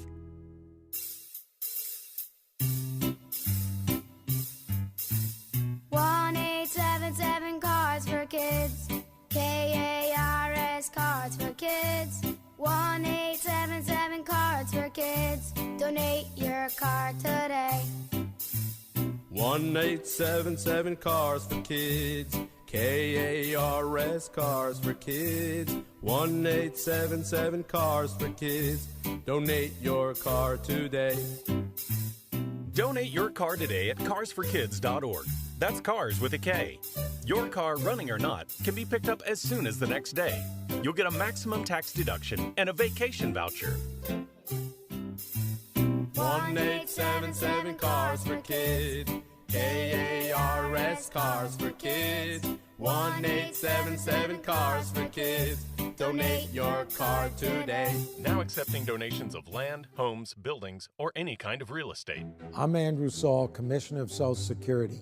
I'm here to warn you about telephone scammers pretending to be government employees. Some of these scammers may say threatening things like you will be arrested if you don't make payments or provide personal information. Do not fall for these tricks. These calls are not from us.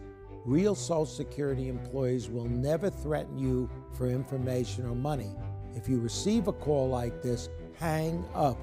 Never give the caller your personal information, like your Social Security number or bank account, or send money in any form, cash, gift cards, wire transfers, or prepaid debit cards. Report the call to our law enforcement arm, the Office of the Inspector General, at oig.ssa.gov. Share this information with your friends and family. Matthew. Huh? Oh, sorry. It's okay. I just need you to listen to me. I know that a lot of times, Mom, it might not seem like I'm listening to you, but I am. I hear you. And what you say really does matter to me. I mean, let's be honest. No kid likes rules, but I get why we have them. I hear you, and I know it's because you care. All the talks we've had over the years, including what you've told me about not using alcohol and other drugs, they stick with me. And believe it or not, they really do make a difference, especially at times that matter most. Hey, want a drink? No thanks, I'm good. So thank you, Dad, for talking and preparing me for what's ahead. Thanks, Mom, for never giving up and always being my biggest fan. Thank you for letting me know what you expect. so I can try to meet your expectations. Thank you for talking. For more information about talking with your kids about underage use of alcohol and other drugs, visit underagedrinking.samhsa.gov. The new Inside Sources. So some new data from Sutherland Institute in Utah done with Y2 Analytics found that overall American men are doing okay, but there are really some areas of concern that are popping up. Yeah, 36% of American men say they are, quote, struggling to understand their place in the community or in a broader society. 16% said they believe the things they are doing in life are not very or not at all worthwhile, and 30% say they don't have anyone in their circle that they can talk to about their own mental health. 22% believe that talking about mental health issues is really a sign of weakness. Yeah, we have with us on the line Nick Dunn, the Vice President of Strategy and a Senior Fellow with Sutherland Institute, to talk to us about this study. Welcome, Nick. Good morning. Good to be with you both. Thanks. Hey, so do you want to give us, we kind of hit some highlights already, but tell us a little bit about the study and what kind of prompted you to do this study in the first place? Yeah, the reason for this, and you hit on some of the key data points really well, but the reason for this is, broadly speaking, I think we all agree we want the United States and Utah to be a place where all people can thrive. They have the opportunity to flourish. And when evidence shows that some or a significant number struggle to do that, we ought to pay attention to that. And this survey data on the well-being of American men was born out of a number of ongoing conversations at the state and national level about how men and boys are doing in our society. And there's some growing awareness around evidence that men and boys might be facing some unique struggles. We want to understand what that might look like. And so we engaged with Y2 Analytics to partner together to survey American men across three major domains of health, vocation, and purpose to just kind of sit down, so to speak, and ask folks, how are you doing? What's going well? What are you struggling with? And broadly speaking, most American men report that they're doing okay. They report generally good mental and physical health, general satisfaction with their work. Large numbers report positive engagement with faith communities, with family life as sources of purpose and meaning for their lives. And generally, a lot of American men feel like they have a good sense of purpose and meaning in life. But while that's good news on the whole, the survey uncovered what I would call a significant subset of perhaps silent, struggling men, anywhere from 1 in 5 to at times more than 1 in 3, depending on what the metric we're asking about, that are struggling, that don't have the same high marks with respect to their own mental health, with respect to their engagement with major civic institutions like work, like family, like faith. And so that significant, silent, struggling subset of men is a group that we really need to pay attention to and have conversations about as a society. So, Nick, let me break it down a little bit. You talked about health, vocation, and purpose. With respect to health, I see that it's broken down into physical health and mental health. What were your metrics there? What did you learn about those particular areas? Yeah, I think some of it may not be surprising to your listeners, but there is a little bit of a stigma among American men when it comes to health. You know, the survey looked at how often folks engage with a physical health professional or a mental health professional. And what I want to really draw attention to is the mental health side, because we've had so many conversations as a society in recent years about the importance of addressing mental health challenges across the board, and in particular, the importance of addressing stigma. And so when we look at that in particular, 31% of American men said that they don't have anyone close to them that they can talk to about difficult things they're dealing with. And when asked about mental health specifically, 30% said they don't have anyone that they feel comfortable talking with. And I think what's really telling about this is when we really hone in on sort of what I would call the external or internal stigma around talking about mental health challenges in their circles, a couple of really noteworthy trends emerge that 1 in 5, more than 1 in 5, so 22% of American men believe that acknowledging and discussing mental health challenges with a professional is a sign of weakness. So this idea of, well, if I'm struggling, maybe I can sit down with a therapist or a mental health professional of some kind. About 1 in 5 men would view that as a sign of weakness. But what I think is interesting is that stigma actually increases a little bit when we ask about talking to someone close to them, like a spouse, a partner, a family member, or a close friend. At 29% viewing that as a sign of weakness. So those mental health stats, I think, are really important to pay attention to. I'm actually surprised, Holly, that number is so low. I don't know very many men that do feel comfortable talking about those issues. Maybe it's a generational thing. Right, yeah. Yeah, I mean, so Nick, one of my questions for you then is, like, what does this mean? What do you take from this data, especially about mental health? Let's just stay there for a minute. How does that translate into maybe everyday life, or how can we start to improve those numbers? I think it's important to draw a connection between the mental health questions in this survey and the purpose questions in this survey. And I'll just say for you and your listeners, we'll be doing more analysis, have more data and research coming out on this topic. So it'll be an ongoing conversation. But the fact that the stat that surprised me the most was 36% of American men saying they struggle to understand their purpose in their community or in society. And I think we have to consider all of these things interrelated and linked, that too often when we talk about public policy or societal issues, we talk in silos. We look at, for example, purely economics or purely education or vocation or access to mental health resources, and all those things are important. But if they combine together, I think what this data shows is that there is this significant subset of men that, for whatever reason, have maybe retreated from family life, from faith communities, from work, or at least don't feel engaged and purposeful in their work.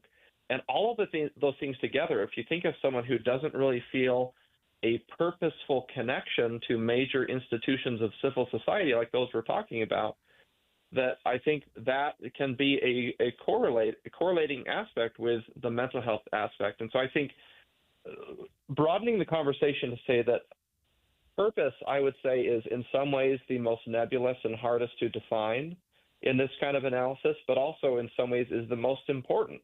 Because if we increase access to mental health resources, if we increase access to great economic pathways and post-high school credentialing opportunities to earn a good living, which we should do all of those, and a lot of good work is happening, if we miss that sense of, it's almost a moral, spiritual component of, what am I supposed to do with my life? Where do I find fulfillment? Yeah. If that's lacking, we need to take that seriously. Yeah, that's what I wanted to follow up with, Nick, is this whole purpose thing, that there's a significant percentage of men who feel, I guess, irrelevant, or they're just not, they can't figure out where they fit with society and their, you know what I mean? Like, I define that a little bit, the purpose part of it.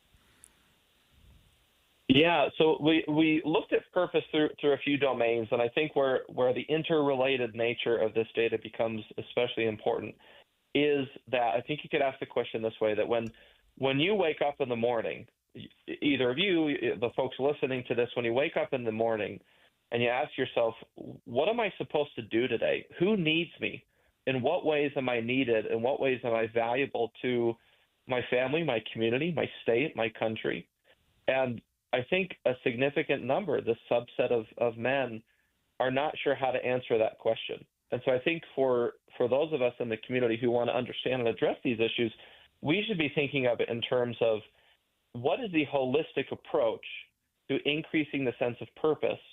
And I think a lot of that comes from engagement with these major civic institutions, that the folks who engage strongly in family life, in faith communities, in work, in their communities more broadly, I think that will have a bolstering effect for the sense of purpose.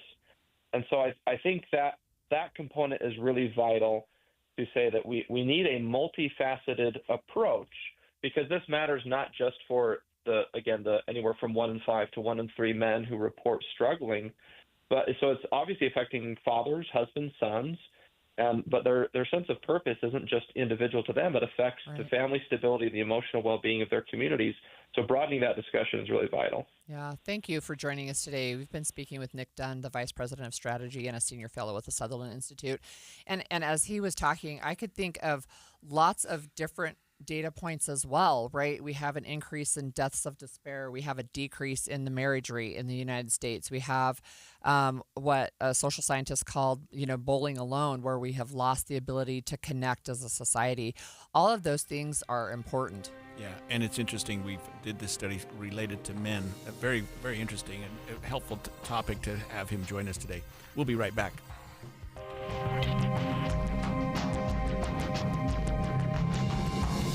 KSL FM Midvale. KSL Salt Lake City. From the KSL Common Spirit Health Studios, this is KSL News Radio. Utah's news, traffic, and weather station.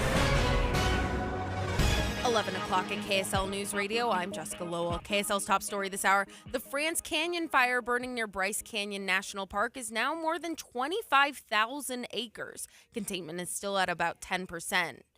The energy company there says there will be a planned power outage tomorrow starting at 10 a.m., affecting several small communities around Panguitch, although not Panguitch itself.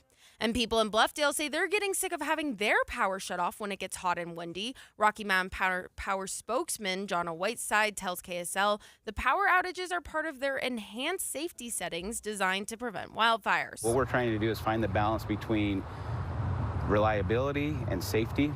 Some of the power outages in Bluffdale have lasted 6 or 7 hours. Rocky Mountain Power says they send text messages and other notifications, but the power can still be cut at any time if conditions become dangerous. And our top national story, U.S. officials say drones unsuccessfully targeted U.S. military bases in Iraq. This comes as U.S. troops in the Middle East remain on high alert. Some drones were intercepted by U.S. defensive systems as they approached U.S. bases, and they were unsuccessful. And we know that there were no U.S. military casualties in this incident. Now, the question is, who did this? We are tracking some Iraqi media reports that there have been no claims of responsibility made, obviously raising some attention. Remember that U.S. military forces throughout the region remain on high alert, but the sense I'm getting from here at the Pentagon is that officials don't seem overly concerned right now and think that it might be just a one-off situation. ABC's Louis Martinez reporting from the Pentagon. And your money at this moment, a green day on Wall Street. Dow up nearly 500 points. Coming up, bring on the heat. KSL weather is next. KSL News Time, 11:02.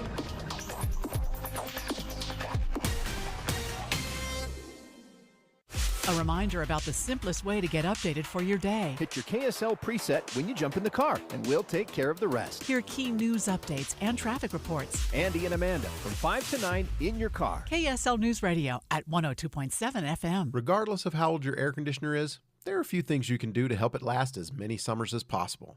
What's up, everybody? I'm Mike Wilson with Any Hour Services, and like so many things in our life, it's easy to take our air conditioner for granted. If you keep a clean filter, rinse the outdoor unit off every once in a while, and have it serviced once a summer, you can reduce your risk of unexpected breakdowns. But eventually it will break down. And if someone tells you that your only option is to replace it, don't be afraid to get a second opinion. You could save thousands of dollars repairing it instead of replacing it.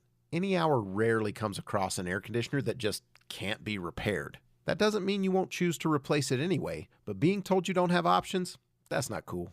So if you want honest answers and straightforward options, give Any Hour Services a call. And remember, every week this summer, Any Hour Services is giving away an air conditioner to one lucky customer as part of our Coolest Summer Sweepstakes. No purchase is necessary. You can see official rules or schedule your service at anyhour.com. No one helps more homeowners than Any Hour Services. It's Jeff Jr. from Trajan Wealth, and I've got something important to talk to you about, your 401k. If you have changed jobs, there are two very important considerations. You don't want to leave your 401k behind, and you don't want to roll it over into your new company plan without consulting Trajan Wealth first. 401ks will often have limited investments or age-based options. Since companies have to make choices to suit all employees, they may not be suited to you, which could cost you fees and money. When you roll over your 401k into an IRA, you not only keep your money growing tax deferred, but you also gain access to a world of investment options specifically designed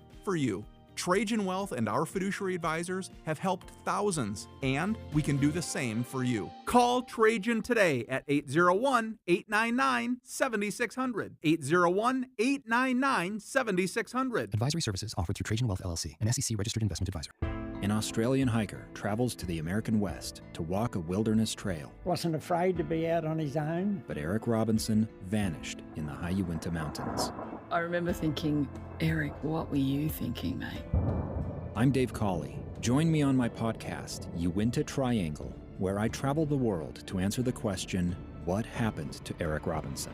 Follow Uinta Triangle. That's UINTA Triangle on Apple Podcasts or wherever you listen. At Trio Senior Living, older adults aren't slowing down. They're just getting started. The Prime Fit Wellness Program expands wellness beyond the gym into every aspect of community life. Whatever your goals, the team at Trio Senior Living has got your back, so you can put your best foot forward. Call 801-475-4004 today to schedule your personal visit. Traffic and weather together brought to you by Mountain America's Double Rewards credit card promotion. Here's Heather Kelly. We have our daily slowdowns in place. Southbound I-15 through most of Kaysville heading into Farmington. That is due to the road construction and the lane restrictions in that area. And we're still dealing with a crash northbound I-15 in American Fork. It's just before you get to the Main Street exit. It is blocking the HOV lane and the left shoulder. But there's not enough traffic in that area to cause any type of delay. Everybody's moving over to the right very nicely. And you've got good speeds on the east and west side belt routes and I-80 coming out of Tooele County. Heather Kelly in the KSL Traffic Center. Temperatures will tick up through the rest of the weekend. Into the weekend, we could see some smoke in the valley by this afternoon. Right now, it's 73 degrees and sunny. I'm Jessica Lowell from the KSL Common Spirit Health Studios. Listen online at kslnewsradio.com, where Utah's news, traffic, and weather station. The all-new Inside Sources. Inside Sources. Your inside access to the people and policies shaping Utah's future. Here are Greg Skordas and Holly Richardson on KSL News Radio. You might recall, Holly, that in 2018, Utah voters went to the ballot and voted on what we call ballot initiatives, which are really sort of creating laws where the legislature hadn't stepped up to the plate. And there was Proposition 3, which expanded Medicaid under the Affordable Care Act. Utah voted to do that. Proposition 4, which created an independent redistricting commission, which Utah voters supported. And then the legislature took these and ran with them a little bit. But Proposition 2 was something I never thought we would have in Utah. I really did. I predicted we would never have legalized marijuana in Utah. And what we did, voters passed an initiative that the legislature then tweaked and put into law that allowed for the medical use of marijuana. Right. And it's fairly restrictive. There are only certain conditions that apply. Right. It's not like some states where you can have a hangnail and I need some THC to take care of it. You have to have a certain list of diagnosed ailments that apply. But if you go to a doctor and you have those, you can get now in Utah and have been for, 7 years, legalized marijuana. But now a survey shows that this is a survey by the Deseret News Hinckley Institute of Politics that found 53% of Utahns now favor legalizing recreational marijuana. It's so interesting to me too, right? And that's, I think the Deseret News and Hinckley did this poll and found that result. I was surprised, I'll be honest. There is another poll that they compare to, right, and say, well, it's pretty similar, but that organization is actually a pro-marijuana group, and I would say the Deseret News and Hinckley Institute, at least they're going to be objective. Yes, at least objective, right? If not even leaning a little bit more toward, I'm not sure that I'm okay with that. So one of the things that's interesting is I've been around politics in Utah for a long time, and I was there as they started having these conversations about using medical marijuana, right? And I was there when they had a senator who said, I've used medical marijuana. This is before it was legal. Heads just snapped, man. They just whipped around like you just said what on the Senate floor, right? But it did start very restricted. It's opened it up just a little bit more. But interesting numbers also show that 77% of residents in our state support the state's medical cannabis program. They have over 102,000 people who now have these cards that they have to get, right? There's all kinds of conversations around this, but it was really interesting to me that there is such a high number, over half, right, that support this idea of legalizing recreational marijuana. So given that, Holly, what does the legislature do, if anything? So Nothing. but they did that before, and so Right. they took a ballot initiative, and the voters said no, we are going to have medical marijuana. I mean, I don't know that there's going to be there probably will be some Democrats in the legislature who will propose the use of legalizing recreational marijuana, maybe. but I I don't don't see know. our legislature doing that anytime So soon. there's no organized effort to legalize marijuana. Like there's no citizens initiative at this point. There's no outside group that's coming in and saying, hey, we want to legalize recreational marijuana. There's 24 states, two U.S. territories, and Washington, D.C. who do recognize it. But one of the things, again, to point out, right, is as you start to look at the study, it breaks down generationally pretty significantly. So the younger crowd, 18 to 35, I think it's over 60% favor it. But you start to get into people our age and they're like, yeah, no, I don't think so. But one of the things, too, to note is that our neighbor to the east, so Colorado, legalized recreational marijuana. One of the things that I didn't know beforehand that I've learned from studies after that is it can show up in your blood for a long time after, leading to impaired driving. It's not like you take a drink and, after a certain number of hours, right, the alcohol is out of your system. This actually lingers and it can show up, and you can be cited for impaired driving, and they have seen an increase in that. But we've also seen health impacts as more and more people are using marijuana recreationally. There are some health impacts that not only for people under 18, so young people using it, but adults as well. It increases your heart attack risk and some other things. Yeah, and I think some people who have contacted me because they've been charged with driving under the influence of THC will say, hey, I have a marijuana card. Well, that doesn't allow you. I mean, you can be over 21 and you can legally consume alcohol too, Right. but you can't drive. You can't operate a motor vehicle when you're under the influence. Right. And Utah has a metabolite law, like you just talked about.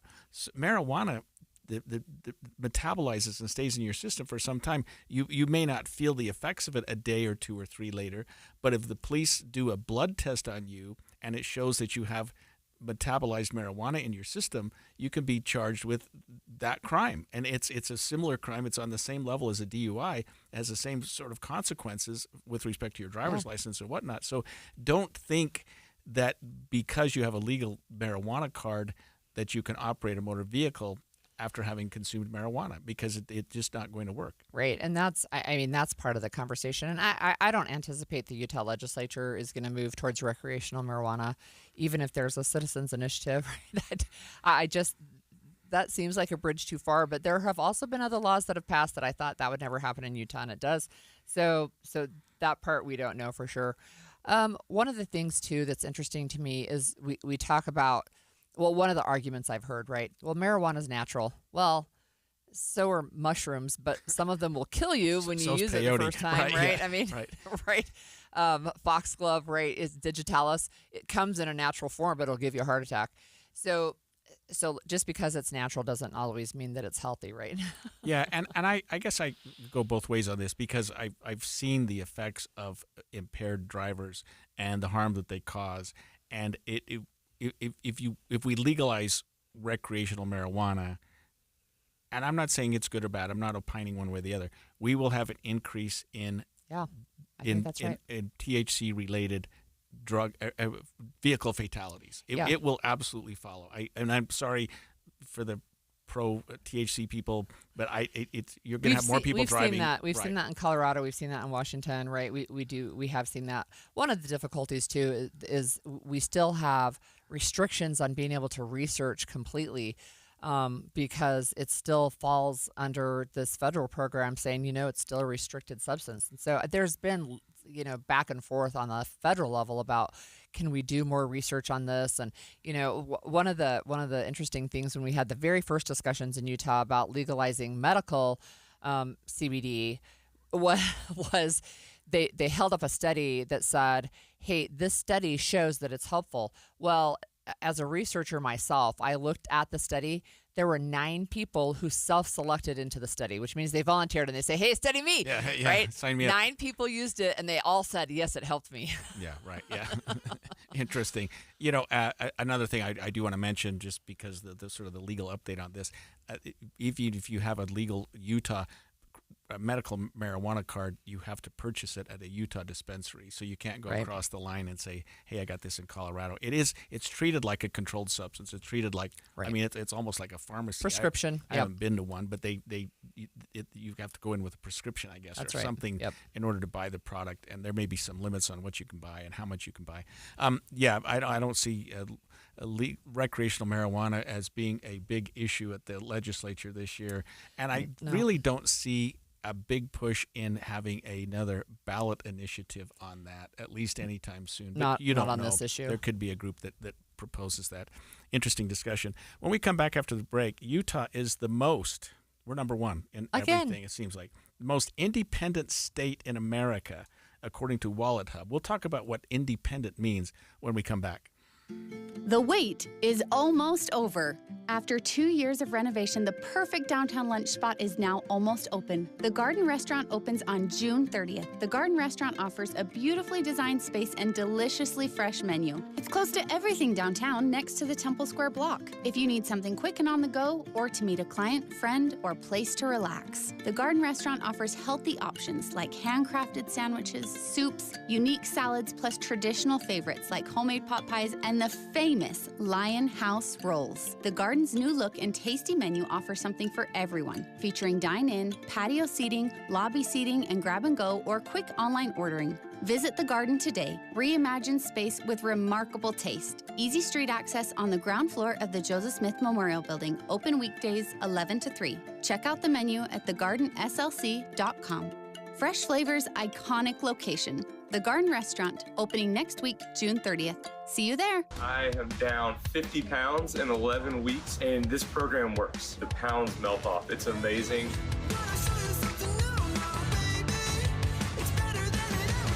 Get in the best shape of your life with Soda Weight Loss. Just 3 weeks in, and pounds are dropping off very quickly. I am down 26 pounds in 3 weeks. Your summer body starts right here because Soda's summer savings are on. Every single day, Soda Weight Loss is helping people let go of the weight without drugs, without hunger, and the weight stays off. I tried other things, came to soda, just amazing. I started on soda 8 months ago, and I have released 80 pounds now. Summer savings, stunning results, only at Soda Weight Loss. Get started now at sodaweightloss.com. That's SOTA weightloss.com. Soda is, say it with me, state of the art. Be advised, this is your opportunity to save up to 40 to 80% on a hot tub or swim spa this weekend only, Friday through Sunday, Mountain America Expo Center, Sandy. Be advised, this is your opportunity to save up to 40 to 80% on a hot tub or swim spa this weekend only, Friday through Sunday, Mountain America Expo Center, Sandy. 18-month interest-free financing. Our factories have demanded we sell 1,000 hot tubs and swim spas this weekend. Mountain America Expo Center, Sandy. Huge factory incentives, factory rebates, this weekend only. Mountain America Expo Center, Sandy. We can remove your old hot tub. Free delivery of your new hot tub. Hot tub starting at $2,999. Mountain America Expo Center, Sandy. Free delivery of your new hot tub. Just relax and enjoy. Mountain America Expo Center, Sandy. Friday, 2 p.m. to 8 p.m. Saturday, 10 a.m. to 8 p.m. Sunday, 10 a.m. to 6 p.m. Free admission, free parking, free delivery. Mountain America Expo Center, Sandy. Call 833-SPA-SALE or visit hottubandSwimSpaSale.com. I'm still going for it, even with higher stroke risk from atrial fibrillation and a regular heartbeat not caused by a heart valve problem. Over a 3-year study, Eliquis apixaban tablets reduce stroke risk better than warfarin, and over 97% of Eliquis patients did not experience a stroke. A first stroke occurred in 2.9% of warfarin patients versus 2.3% of Eliquis patients. Don't stop taking prescription Eliquis without asking your doctor. It may increase your stroke risk. Eliquis can cause serious and in rare cases fatal bleeding. Don't take Eliquis if you have an artificial heart valve, abnormal bleeding, or antiphospholipid syndrome. While taking, you may bruise more easily or take longer for bleeding to stop. A spinal injection while on Eliquis increases risk of blood clots, which may cause paralysis, the inability to move. Get medical help right away for unexpected bleeding, unusual bruising, or tingling, numbness, or muscle weakness. Medications such as aspirin products, NSAIDs, SSRIs, SNRIs, and blood thinners may increase bleeding risk. Tell your doctor about all planned medical or dental procedures. Learn more at Eliquis.com or call 1-855-ELIQUIS. If you're talking, they will hear you. We all want our kids to grow up safe and healthy, so we show them how. And we tell them with honest conversations that let them know what we expect. Not just one time, but every chance we get. That's especially important when it comes to alcohol and other drugs. Kids not only need to know the dangers and how to avoid them, they need to hear it often from you. And when it comes to pain medications, opioids, they need to know that they should never be taken without a prescription and never shared with friends or family. It's dangerous and illegal. So talk with your kids and guide them through the challenges of growing up safe and healthy. Because when you talk, they hear you. For more information about talking with your kids about underage use of alcohol and other drugs, visit underagedrinking.samhsa.gov. So talk, they hear you. You can do it if you try. Inside Sources. Inside Sources. Once again, Holly, we are number one. We have to do this every time. Number one We're in so number many one. things. Yes, seriously. Utah is the most independent state. And I'm looking at these scores. There are like 5 different things that they looked at in terms of independence. And Utah scores incredibly, as you might expect, because we're number one overall. But we score high in all of them. Yeah. And independence has a lot of meanings. It's sort of financial independence, independent from government help, the job market, international trade, independence from vices, like we talked about before, controlled substances. addiction, Yeah. So we've got Chip Lupo, a writer and analyst with Wallet Hub, with us. Chip, thank you for joining us.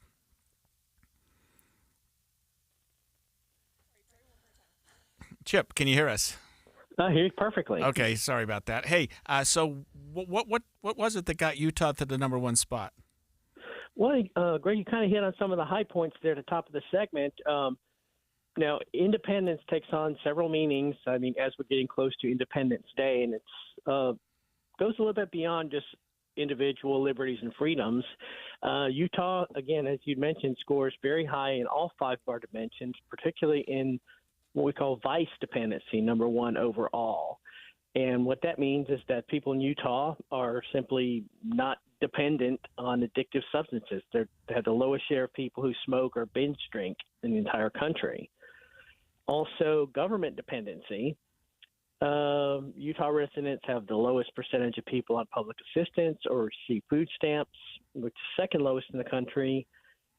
And it also ranks among the 5th least dependent on federal funding, which I thought kind of surprising given the amount of federally owned land out there in Utah. But apparently that's offset by a lack of dependence in other areas. Yeah, that's one of the things that Utah prides itself on, the Utah legislature especially, right, is that not only do we balance the budget every year, and we legitimately balance the budget out here every year, but the Utah legislature has had to make a plan on if all federal funding went away, how do we still function as a state? And so every department in the state of Utah has looked at that. So that number doesn't actually surprise me. Wow, I hope the rest of the country is listening to that, because that's a very sound. Yeah, we hope so too. Very too. sound plan.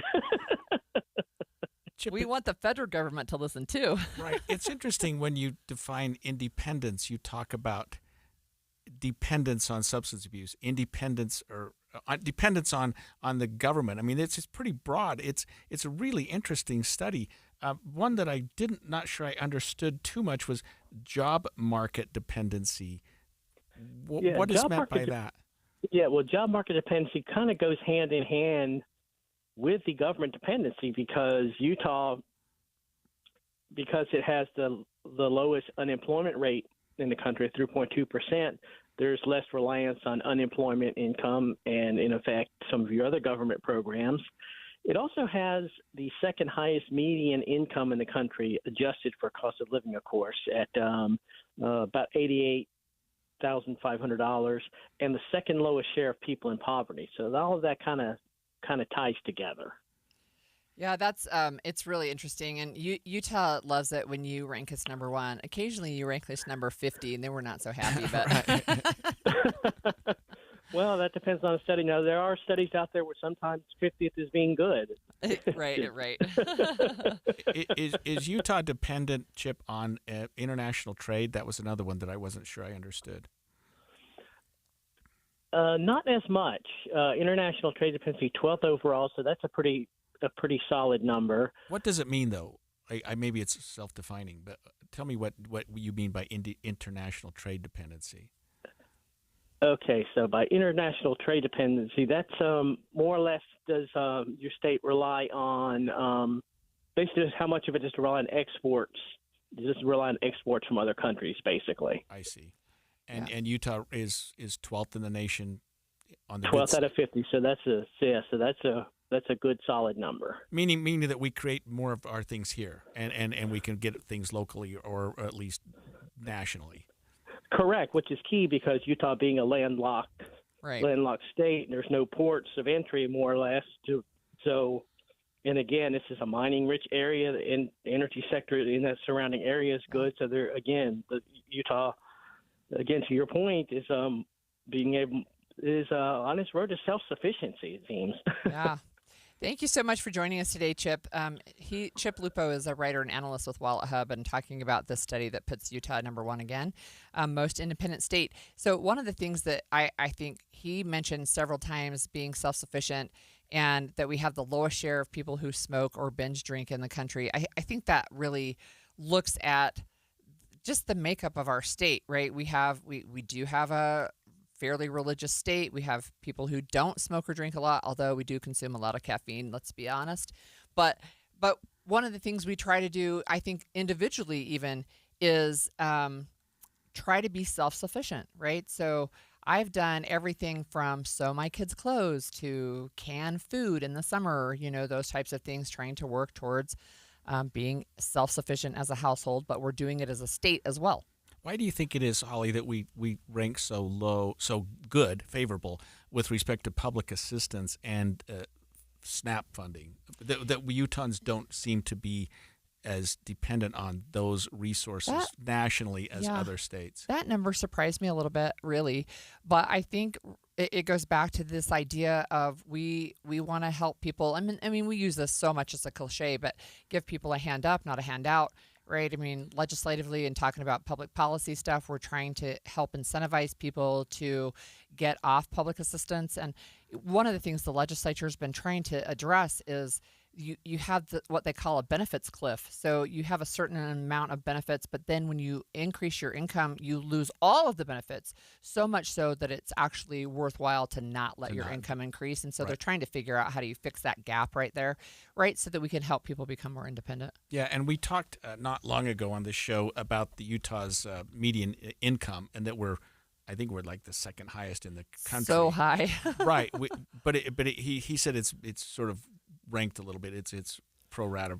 Yeah, sure. Per cost of living, right? So again, the amount of money it would take to live in Washington, D.C., right, is going to be different than it takes to live in Utah. But we also have one of the highest rates of housing costs right now in the country. It's really, really high. Yeah. And then another one that was surprising, we are least dependent on federal funding, which he said struck him as a little bit unusual because we have so much federal land here. Yep. But we don't rely on federal funding. Yeah. And again, I think we talked about that when we were talking with Chip, but that we have a Utah legislature that really focuses on being independent, and they really take their task to budget well seriously, and it depends on who's in the White House, and then who is pushing for what if all the federal funds go away, right? So right now we have a Republican in the White House, and he's saying, I'm going to cut the Department of Education. So now the discussion in Utah is, if all of those funds go away, how do we make that up? When it was a Democrat in the White House, then you had Republicans saying, okay, well, if they cut off all funding because they don't like Republican states, how do we deal with that? So each department really has taken an opportunity to look at that. Yeah, I think it's. I mean, I'm not surprised, I guess, by these numbers. I'm surprised that we're so well and so well placed in every single one of these. Utah just does so well. And I say what I do about the Utah legislature all the time, but they seem to have balanced things so well that we have these budget surpluses every year. So we don't need to be dependent on federal funding and things like that. It's just an interesting conversation every year. So the budget in Utah, the Utah legislative budget every year has gone up dramatically since I was in the legislature, which was like 14 years ago. I think we had an $11 billion budget, and this past year is close to 35 billion, something like that, right? It's like tripled almost, and yet we are able to spend every penny of it, but we don't spend more than what we have. Yeah, well, speaking of independence, you have to hear this. I-N-D-E-P-E-N-D-E-N-T. Do you know what that mean, man? I-N-D-E-P-E-N-D-E-N-T. Do you know what that mean?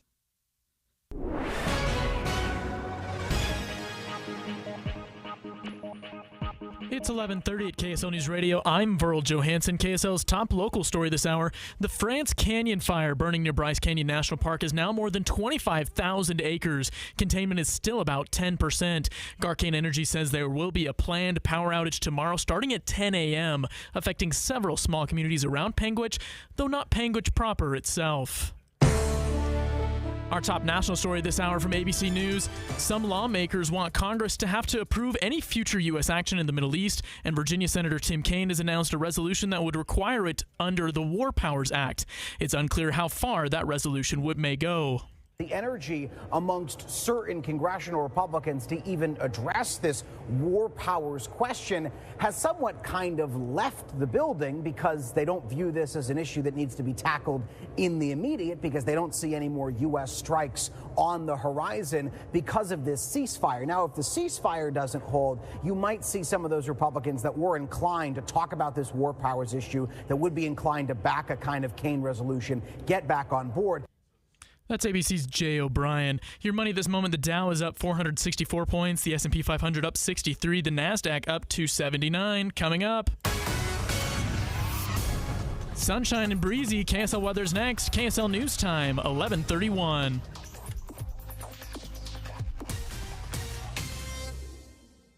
The sources where we get our news matters. When you listen to Utah's Morning News, we want you to feel the stories are important to you and trustworthy. This is Amanda Dixon. And I'm Andy Farnsworth. Join us weekday mornings on KSL News Radio. I am not a rich woman, but I feel like a rich woman every time I go in my closet.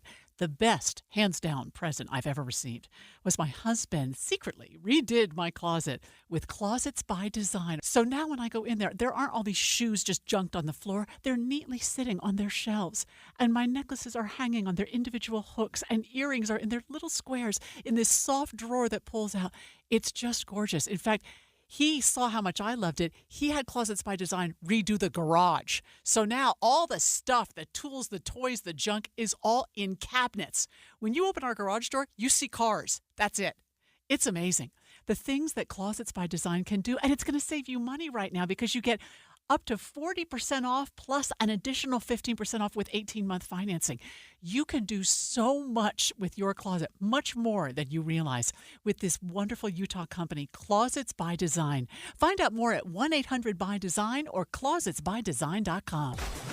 Be advised, this is your opportunity to save up to 40 to 80% on a hot tub or swim spa this weekend only, Friday through Sunday, Mountain America Expo Center, Sandy. Be advised, this is your opportunity to save up to 40 to 80% on a hot tub or swim spa this weekend only, Friday through Sunday, Mountain America Expo Center, Sandy. 18-month interest-free financing. Our factories have demanded we sell 1,000 hot tubs and swim spas this weekend. Mountain America Expo Center, Sandy. Huge factory incentives, factory rebates, this weekend only. Mountain America Expo Center, Sandy. We can remove your old hot tub. Free delivery of your new hot tub. Hot tub starting at $2,999. Mountain America Expo Center, Sandy. Free delivery of your new hot tub. Just relax and enjoy. Mountain America Expo Center, Sandy. Friday, 2 p.m. to 8 p.m. Saturday, 10 a.m. to 8 p.m. Sunday, 10 a.m. to 6 p.m. Free admission, free parking, free delivery. Mountain America Expo Center, Sandy. Call 833-SPA-SALE or visit hottubandSwimSpaSale.com. Traffic and weather together, brought to you by Mountain America's Double Rewards credit card promotion. Here's Ricky Meese. No crashes on your Valley freeways, but it is another day of delays for Davis County drivers. Southbound I-15 through the work zone from the Kaysville Ponds down to Lagoon in Farmington. Garden City, Utah, and beautiful Bear Lake presents Little Texas on July 5th at Garden City Heritage Park. Games, live music, and a fireworks show, all free. Visit bearlake.org for details. Ricky Meese in the KSL Traffic Center. A high of 78 today with mostly cloudy skies and sun. Things begin to warm up as we continue through the week with highs back in the 90s on Thursday. Right now, fair conditions and 75 degrees in Salt Lake City. I'm Verl Johansson from the KSL Common Spirit Health Studios. Listen online at kslnewsradio.com. We're Utah's news, traffic, and weather station. The all-new Inside Sources. Inside Sources. Your inside access to the people and policies shaping Utah's future. Here are Greg Skordas and Holly Richardson on KSL News Radio. KSL's new podcast, The Uinta Triangle, focuses on the story of an Australian trekker, Eric Robinson, who vanished into the high Uintas. There's a new episode out today, but let's remind our listeners about the premise of the podcast and part of the trailer. Eric Robinson loved a long walk. He couldn't help himself. That's where he wanted to be. From the heights of the Himalayas to the ice fields of Patagonia. It was steep, it was rocky, it was imposing. From the Sierra Nevada to the Scottish Highlands. Wasn't afraid to be out on his own. Eric found peace on mountain paths. His mantra was, I'm going to do as many walks as I can for as long as I can carry a backpack. But when this Australian trekker traveled solo to an obscure corner of the American West, Eric goes, I'm going to go onto this trail, right? You go, yeah, okay, off you go. He disappeared into the wilderness of the high Uinta Mountains. I remember thinking, Eric, what were you thinking, mate? We have in studio with us Dave Cowley, the host of the Uinta Triangle, and I call it the Uinta Triangle because I think of the Bermuda Triangle, Right. which obviously is the same premise that people are disappearing here. So tell us about what we can expect with the latest episode. If you don't mind, Yeah, can sure, we sure. back up? I'm new to this podcast, Okay. so can you just set the stage a little bit more than we just had from that? Yeah, 100%, Holly. So Uinta Triangle really grew out of my experience working here at KSL News Radio, covering stories of missing people in the Uinta Mountains, and particularly this story of Eric Robinson just really hooked me. Interesting. 2011, Eric Robinson, he's 64 years old. He's world traveler, so experienced in doing these long hikes. He'll go out for a week, 2 weeks, a month at a time. Wow. And he has this desire to come and hike the Uinta Highline Trail. So in our Uinta Mountains, in our backyard, there's this long trail that runs the span of the mountain range, and he's got this plan. 10 days he's going to hike across one end to the other, and he didn't make it to the far end. Wow. And so that really set up kind of, okay, what happened to him? There was a big search.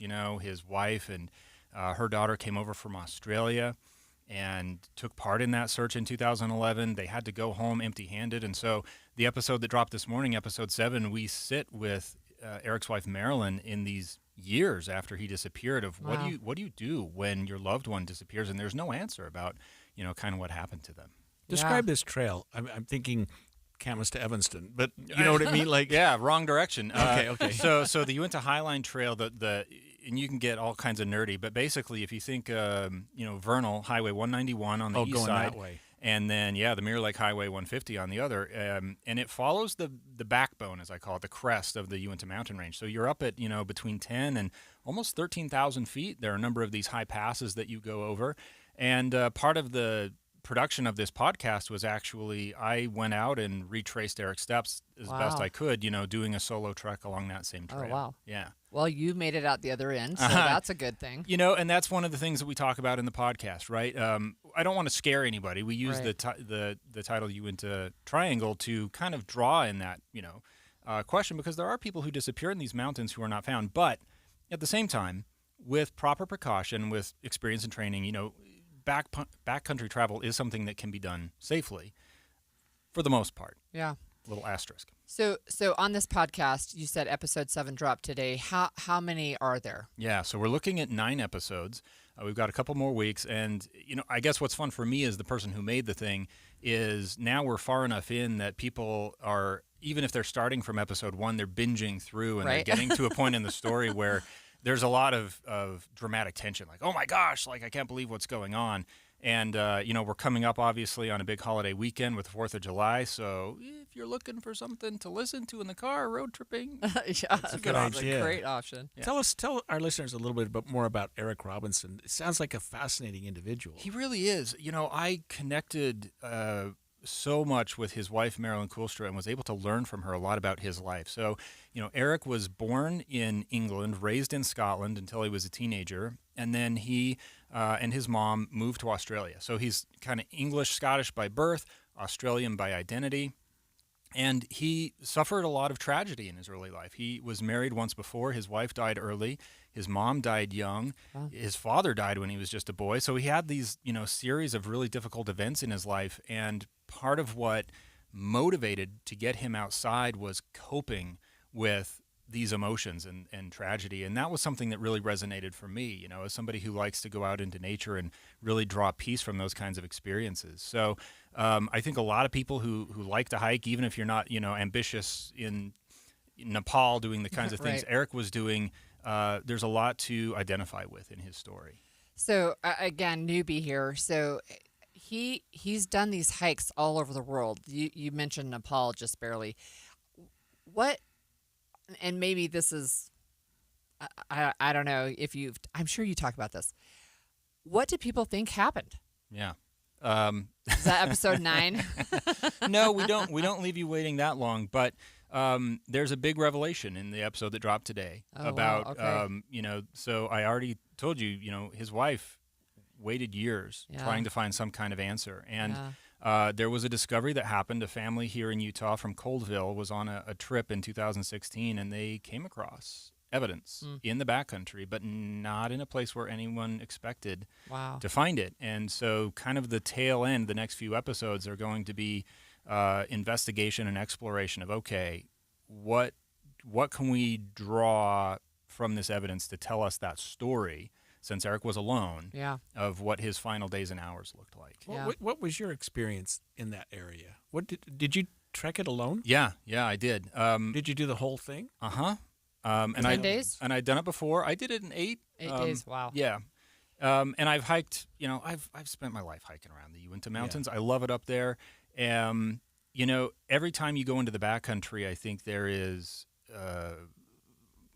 some degree of risk, and so you're Right. thinking through that, but also like you're never more alone with your thoughts than when you're walking by yourself on a trail. And all the challenges that come with that, the physical challenges, the just mental push through kind of challenges, but at the same time also understanding that Eric lost his life up there. There's a degree of almost solemn feeling that I had walking portions of the trail.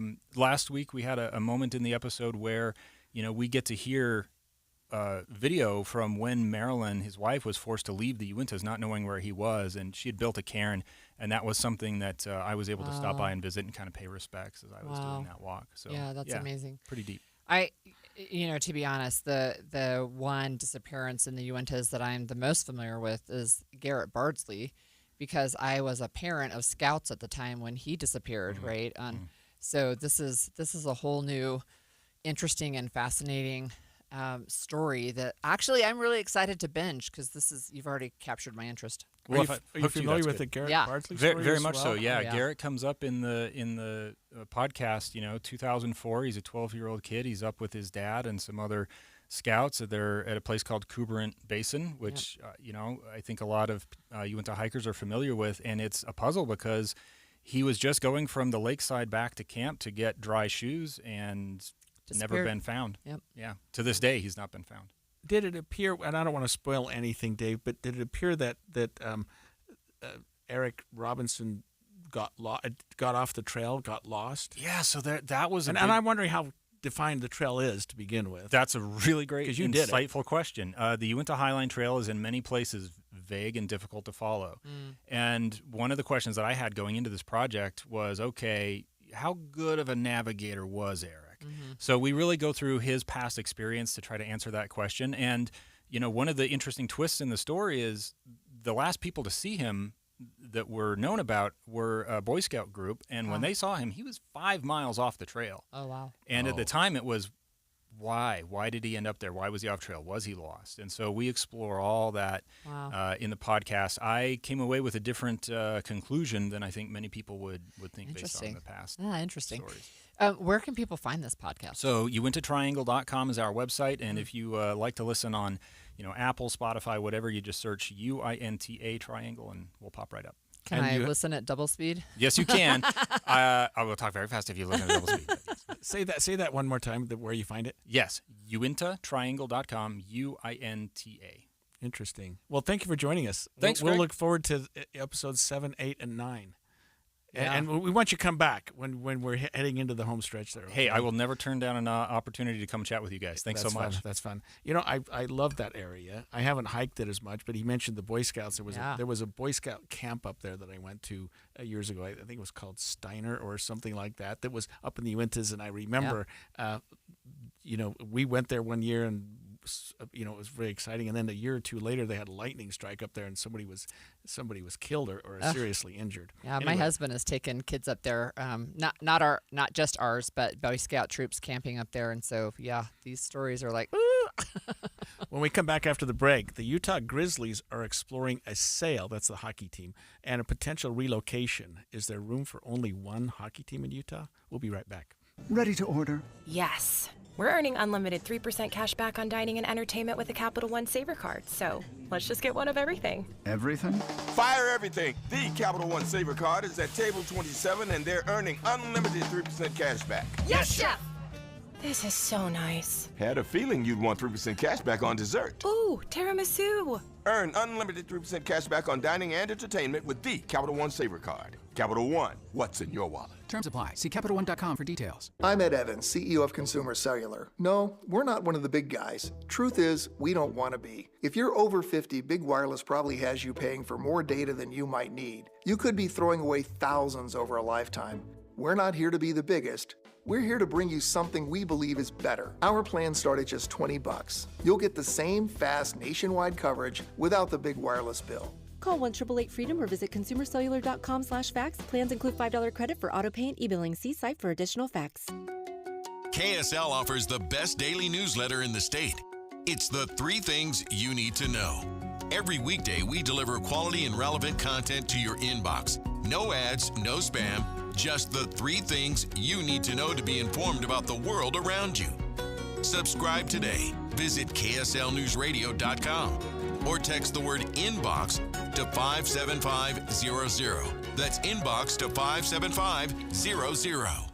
Your electric bill is going to be higher for summer, but not if you get new windows from Advanced Window Products. State-of-the-art double-pane windows and insulated frames, any style, any color, from a company that's been building them right here in Salt Lake City for 39 years. Not only are you buying local, but you're cutting out the middleman because they're the factory. You save 30, even 40% on your new windows, and you get a lifetime guarantee from a trusted local company. If there's a problem 5 years from now, they come right over and get things straight. And right now, you can save even more. If you call Advanced Windows for a quote, they'll give you an extra $2,500 off on 10 windows or more. Advanced Windows offers buy now, pay later. They have 60-month 0% financing. They always work out affordable payments, plus $2,500 off. So get your new windows for summer. Make the call now, 801-850-9100. That's 801-850-9100, or you can go to advancedwindows.com. This is Derek Miller speaking on business.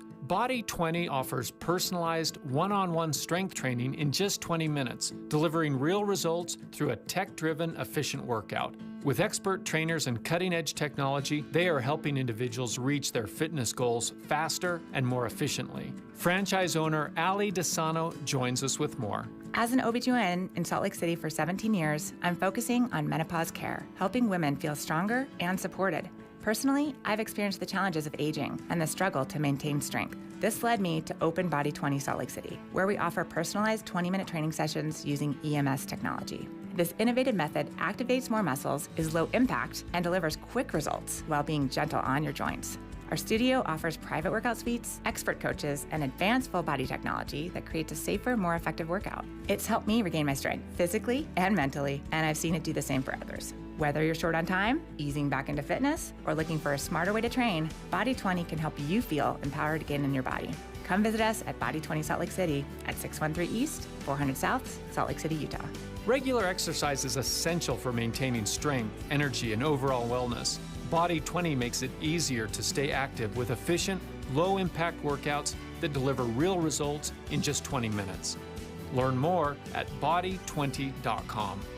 I'm Derek Miller with the Salt Lake Chamber, speaking on business. Getting help with plumbing repairs is easier than you think. All you have to do is call Any Hour Services or schedule an appointment at anyhourservices.com. No one helps more homeowners than Any Hour Services.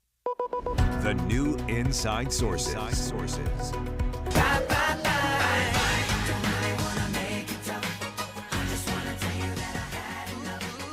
Are we saying bye-bye to the Grizzlies, the Utah Grizzlies hockey team? They're apparently exploring a sale and a potential relocation. There may only be room for one hockey team in Utah. Yeah, so I think our listeners know that we have an NHL team now. We've had a minor league hockey team in Utah as long as I remember, and I don't know whether our guest will remember this, but we used to have the Salt Palace. Yeah, and it was a place where they played the Stars played there, the Utah Stars basketball team, and we had a hockey team. They were called the Golden Eagles. Oh, and wow. I remember watching them play, and it just because I just remember that we've had a minor league hockey here in Utah for a long time. We have Jay Stevens with us, KSL's hockey insider, host of KSL Sports Utah Puck Report podcast. Jay, tell us the latest on what's happening with the Utah Grizzlies. And how's my history, by the way? Your history's dead on. The Salt Lake Golden Eagles were here for a long time. We've basically, except for 1 year, we've had hockey, minor league hockey here for over 50 years. Wow. There was just that 1 year where the Eagles got sold, and then we had nothing, and then we had the Grizzlies. So, yeah, you're dead on, and the Golden Eagles were a lot of fun to watch. Loved watching them at the Salt Palace. But, you know, like the intro song, which kind of breaks your heart to listen to, the Utah Grizzlies are up for sale. Their owner, David Elmore, died a couple of years ago. His family, his wife has been running the team, and her health is starting to fail, and they decided that the rest of the family doesn't want to carry on with the team, so they put them up for sale, and from what I'm hearing, they're pretty far down the road.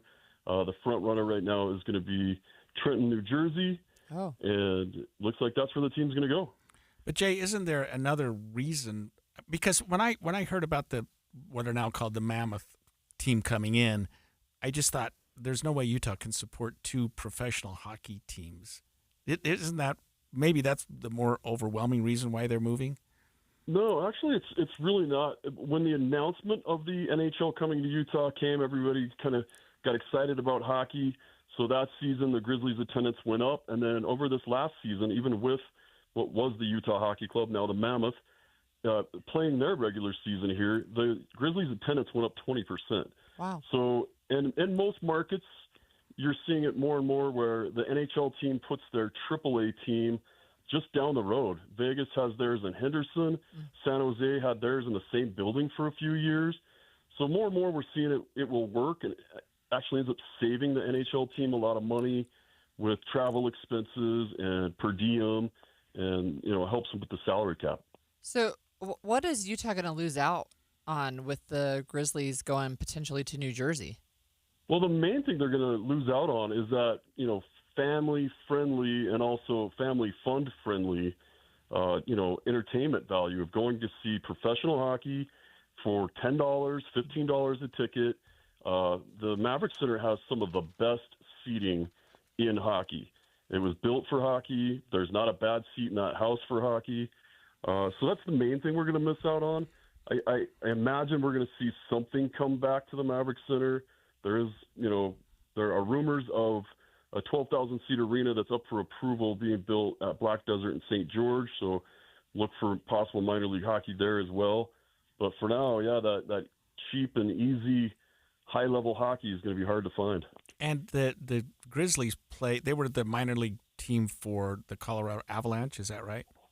Yeah, they were the AA affiliate for the Avalanche for the last, I believe, 5 years, and before that they were with the Anaheim Ducks. What do we know about their place I think they're in the East Coast Hockey League? Does that make sense?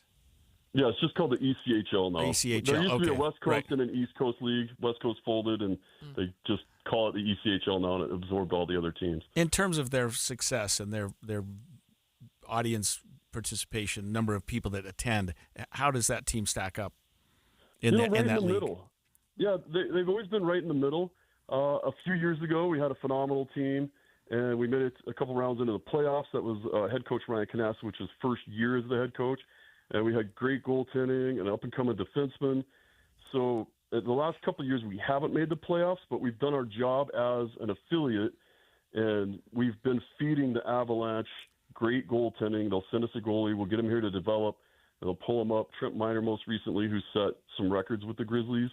Again, with the Grizzlies being here for a long time, Trent Miner came in, set some records, got pulled up. He's done well in the NHL and in the AHL. So I think we're right in the middle. It's been successful. It makes money and, does a good job developing goaltenders. Hey, Jay, just switching a tiny bit, how did the Mammoth do this year in terms of, getting people on the seats, getting people in the every game arena. Was sold out. They initially said we were going to have 11,800 seats, and a lot of them had great views, and some of them had restricted views, and those were all sold out.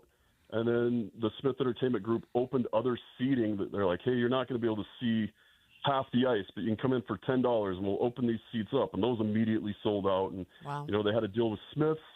So, almost every game was technically sold out, and some were above the expected capacity with the limited view. But wow. they probably won't move to the Maverick Center. They're comfortable where they are. You think? Oh, they're 100% comfortable where they are, and they've done a lot of renovating, which we're excited to see. The entire lower bowl's been renovated. It's going to have state-of-the-art technology. So game one, we're going to see a new Delta Center with way better seating in the lower bowl, and then they're going to do the same to the upper bowl next offseason. Wow. Thanks for talking with us, Jay. We've been talking with Jay Stevens, KSL's Hockey Insider, about the Grizzlies going bye. That's nice to know that they did so well. I mean, because I thought the what was the Utah Hockey Club at the time was going to be the death of the Grizzlies, but he said they actually did. Yeah, incredible. Bumped it up, and I can see that really actually. well. I can see that. Yeah. All right, fun facts of the day. Uh-oh. So I actually have several for today. So today's June 24th, which if you're a mom like me, you're already thinking ahead. We are 6 months away from Christmas Eve. I'm just telling you, start getting ready right now, which I will not do actually. But it's also Farmer Day, so that ties in with our conversation earlier. But it's International Fairy Day, like the little fairies that float around. Right. So I had a son who lived in Alameda, California, while he was working for Google. He still works for Google, but lives in a different state now. But we went out there to visit, and if you go around Alameda, there's all these trees with these little tiny doors on them, and they're fairy doors, and people just decorate the trees. And so you'll have even little clotheslines and little mushrooms outside. It's so cute.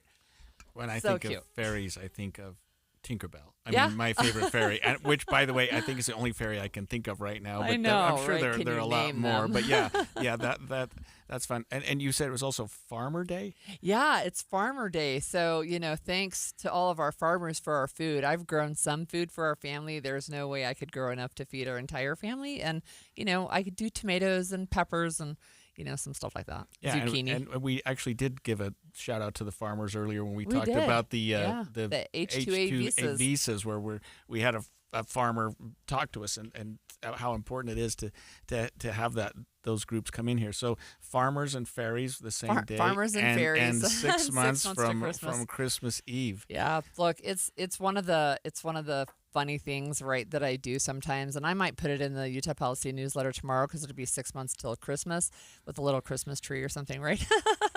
So if you remember, it still happens sometimes, but doesn't seem as often that we do Christmas in July, where people start to get ready. And I have a few friends that I've met where they're like, hey, by the time August hits, I'm totally done with my Christmas shopping. I'm like, I'm lucky if I'm thinking about it by Thanksgiving. I can honestly say until 5 minutes ago, I had never considered June 24th to be 6 months from Christmas Eve. You mentioned that earlier when we were talking. I'm like, no, we cannot go down that road, Holly. We're too far away. So funny. Yeah. So, after the break, we're going to have Maria Shilaos talk to us on KSL News Radio, Midday with Maria Shilaos. But as we sort of get out of this show today, so much has happened. So much has happened today with the Middle East, and we've been watching the news on that. It appears, without sort of digressing too much, that the ceasefire that we started this show with is back in place. It's tentative at this holding. point, Yep. but it's kind of holding. We'll see where that goes. So much to talk about, and I'm sure we're going to have a lot more to talk about tomorrow. One of the things that's funny that I've seen coming up is that Donald Trump had his Truth Social post that said there were Israeli planes in the sky headed towards Iran. But he said those are just friendly planes. They're going to wave and say hello as they fly by. Yeah. Right. So that's his way of being nice. We'll see how that goes. Yeah, we literally watched a war seemingly begin and end in yesterday's show. And, they call it the 12-day war, but it seemed more like a 12-hour war. Right. And also, you have to say, okay, it's 12 days this time, but I don't know. We go back, 1,000 years maybe. I don't know. It's at least goes back decades. Let's hope tomorrow we can have some good news. We'll be back with Maria Shileos after this. Jeff Kaplan. When I was a kid, my parents got me a subscription to Newsweek magazine. I would devour every page into the night. And to this day,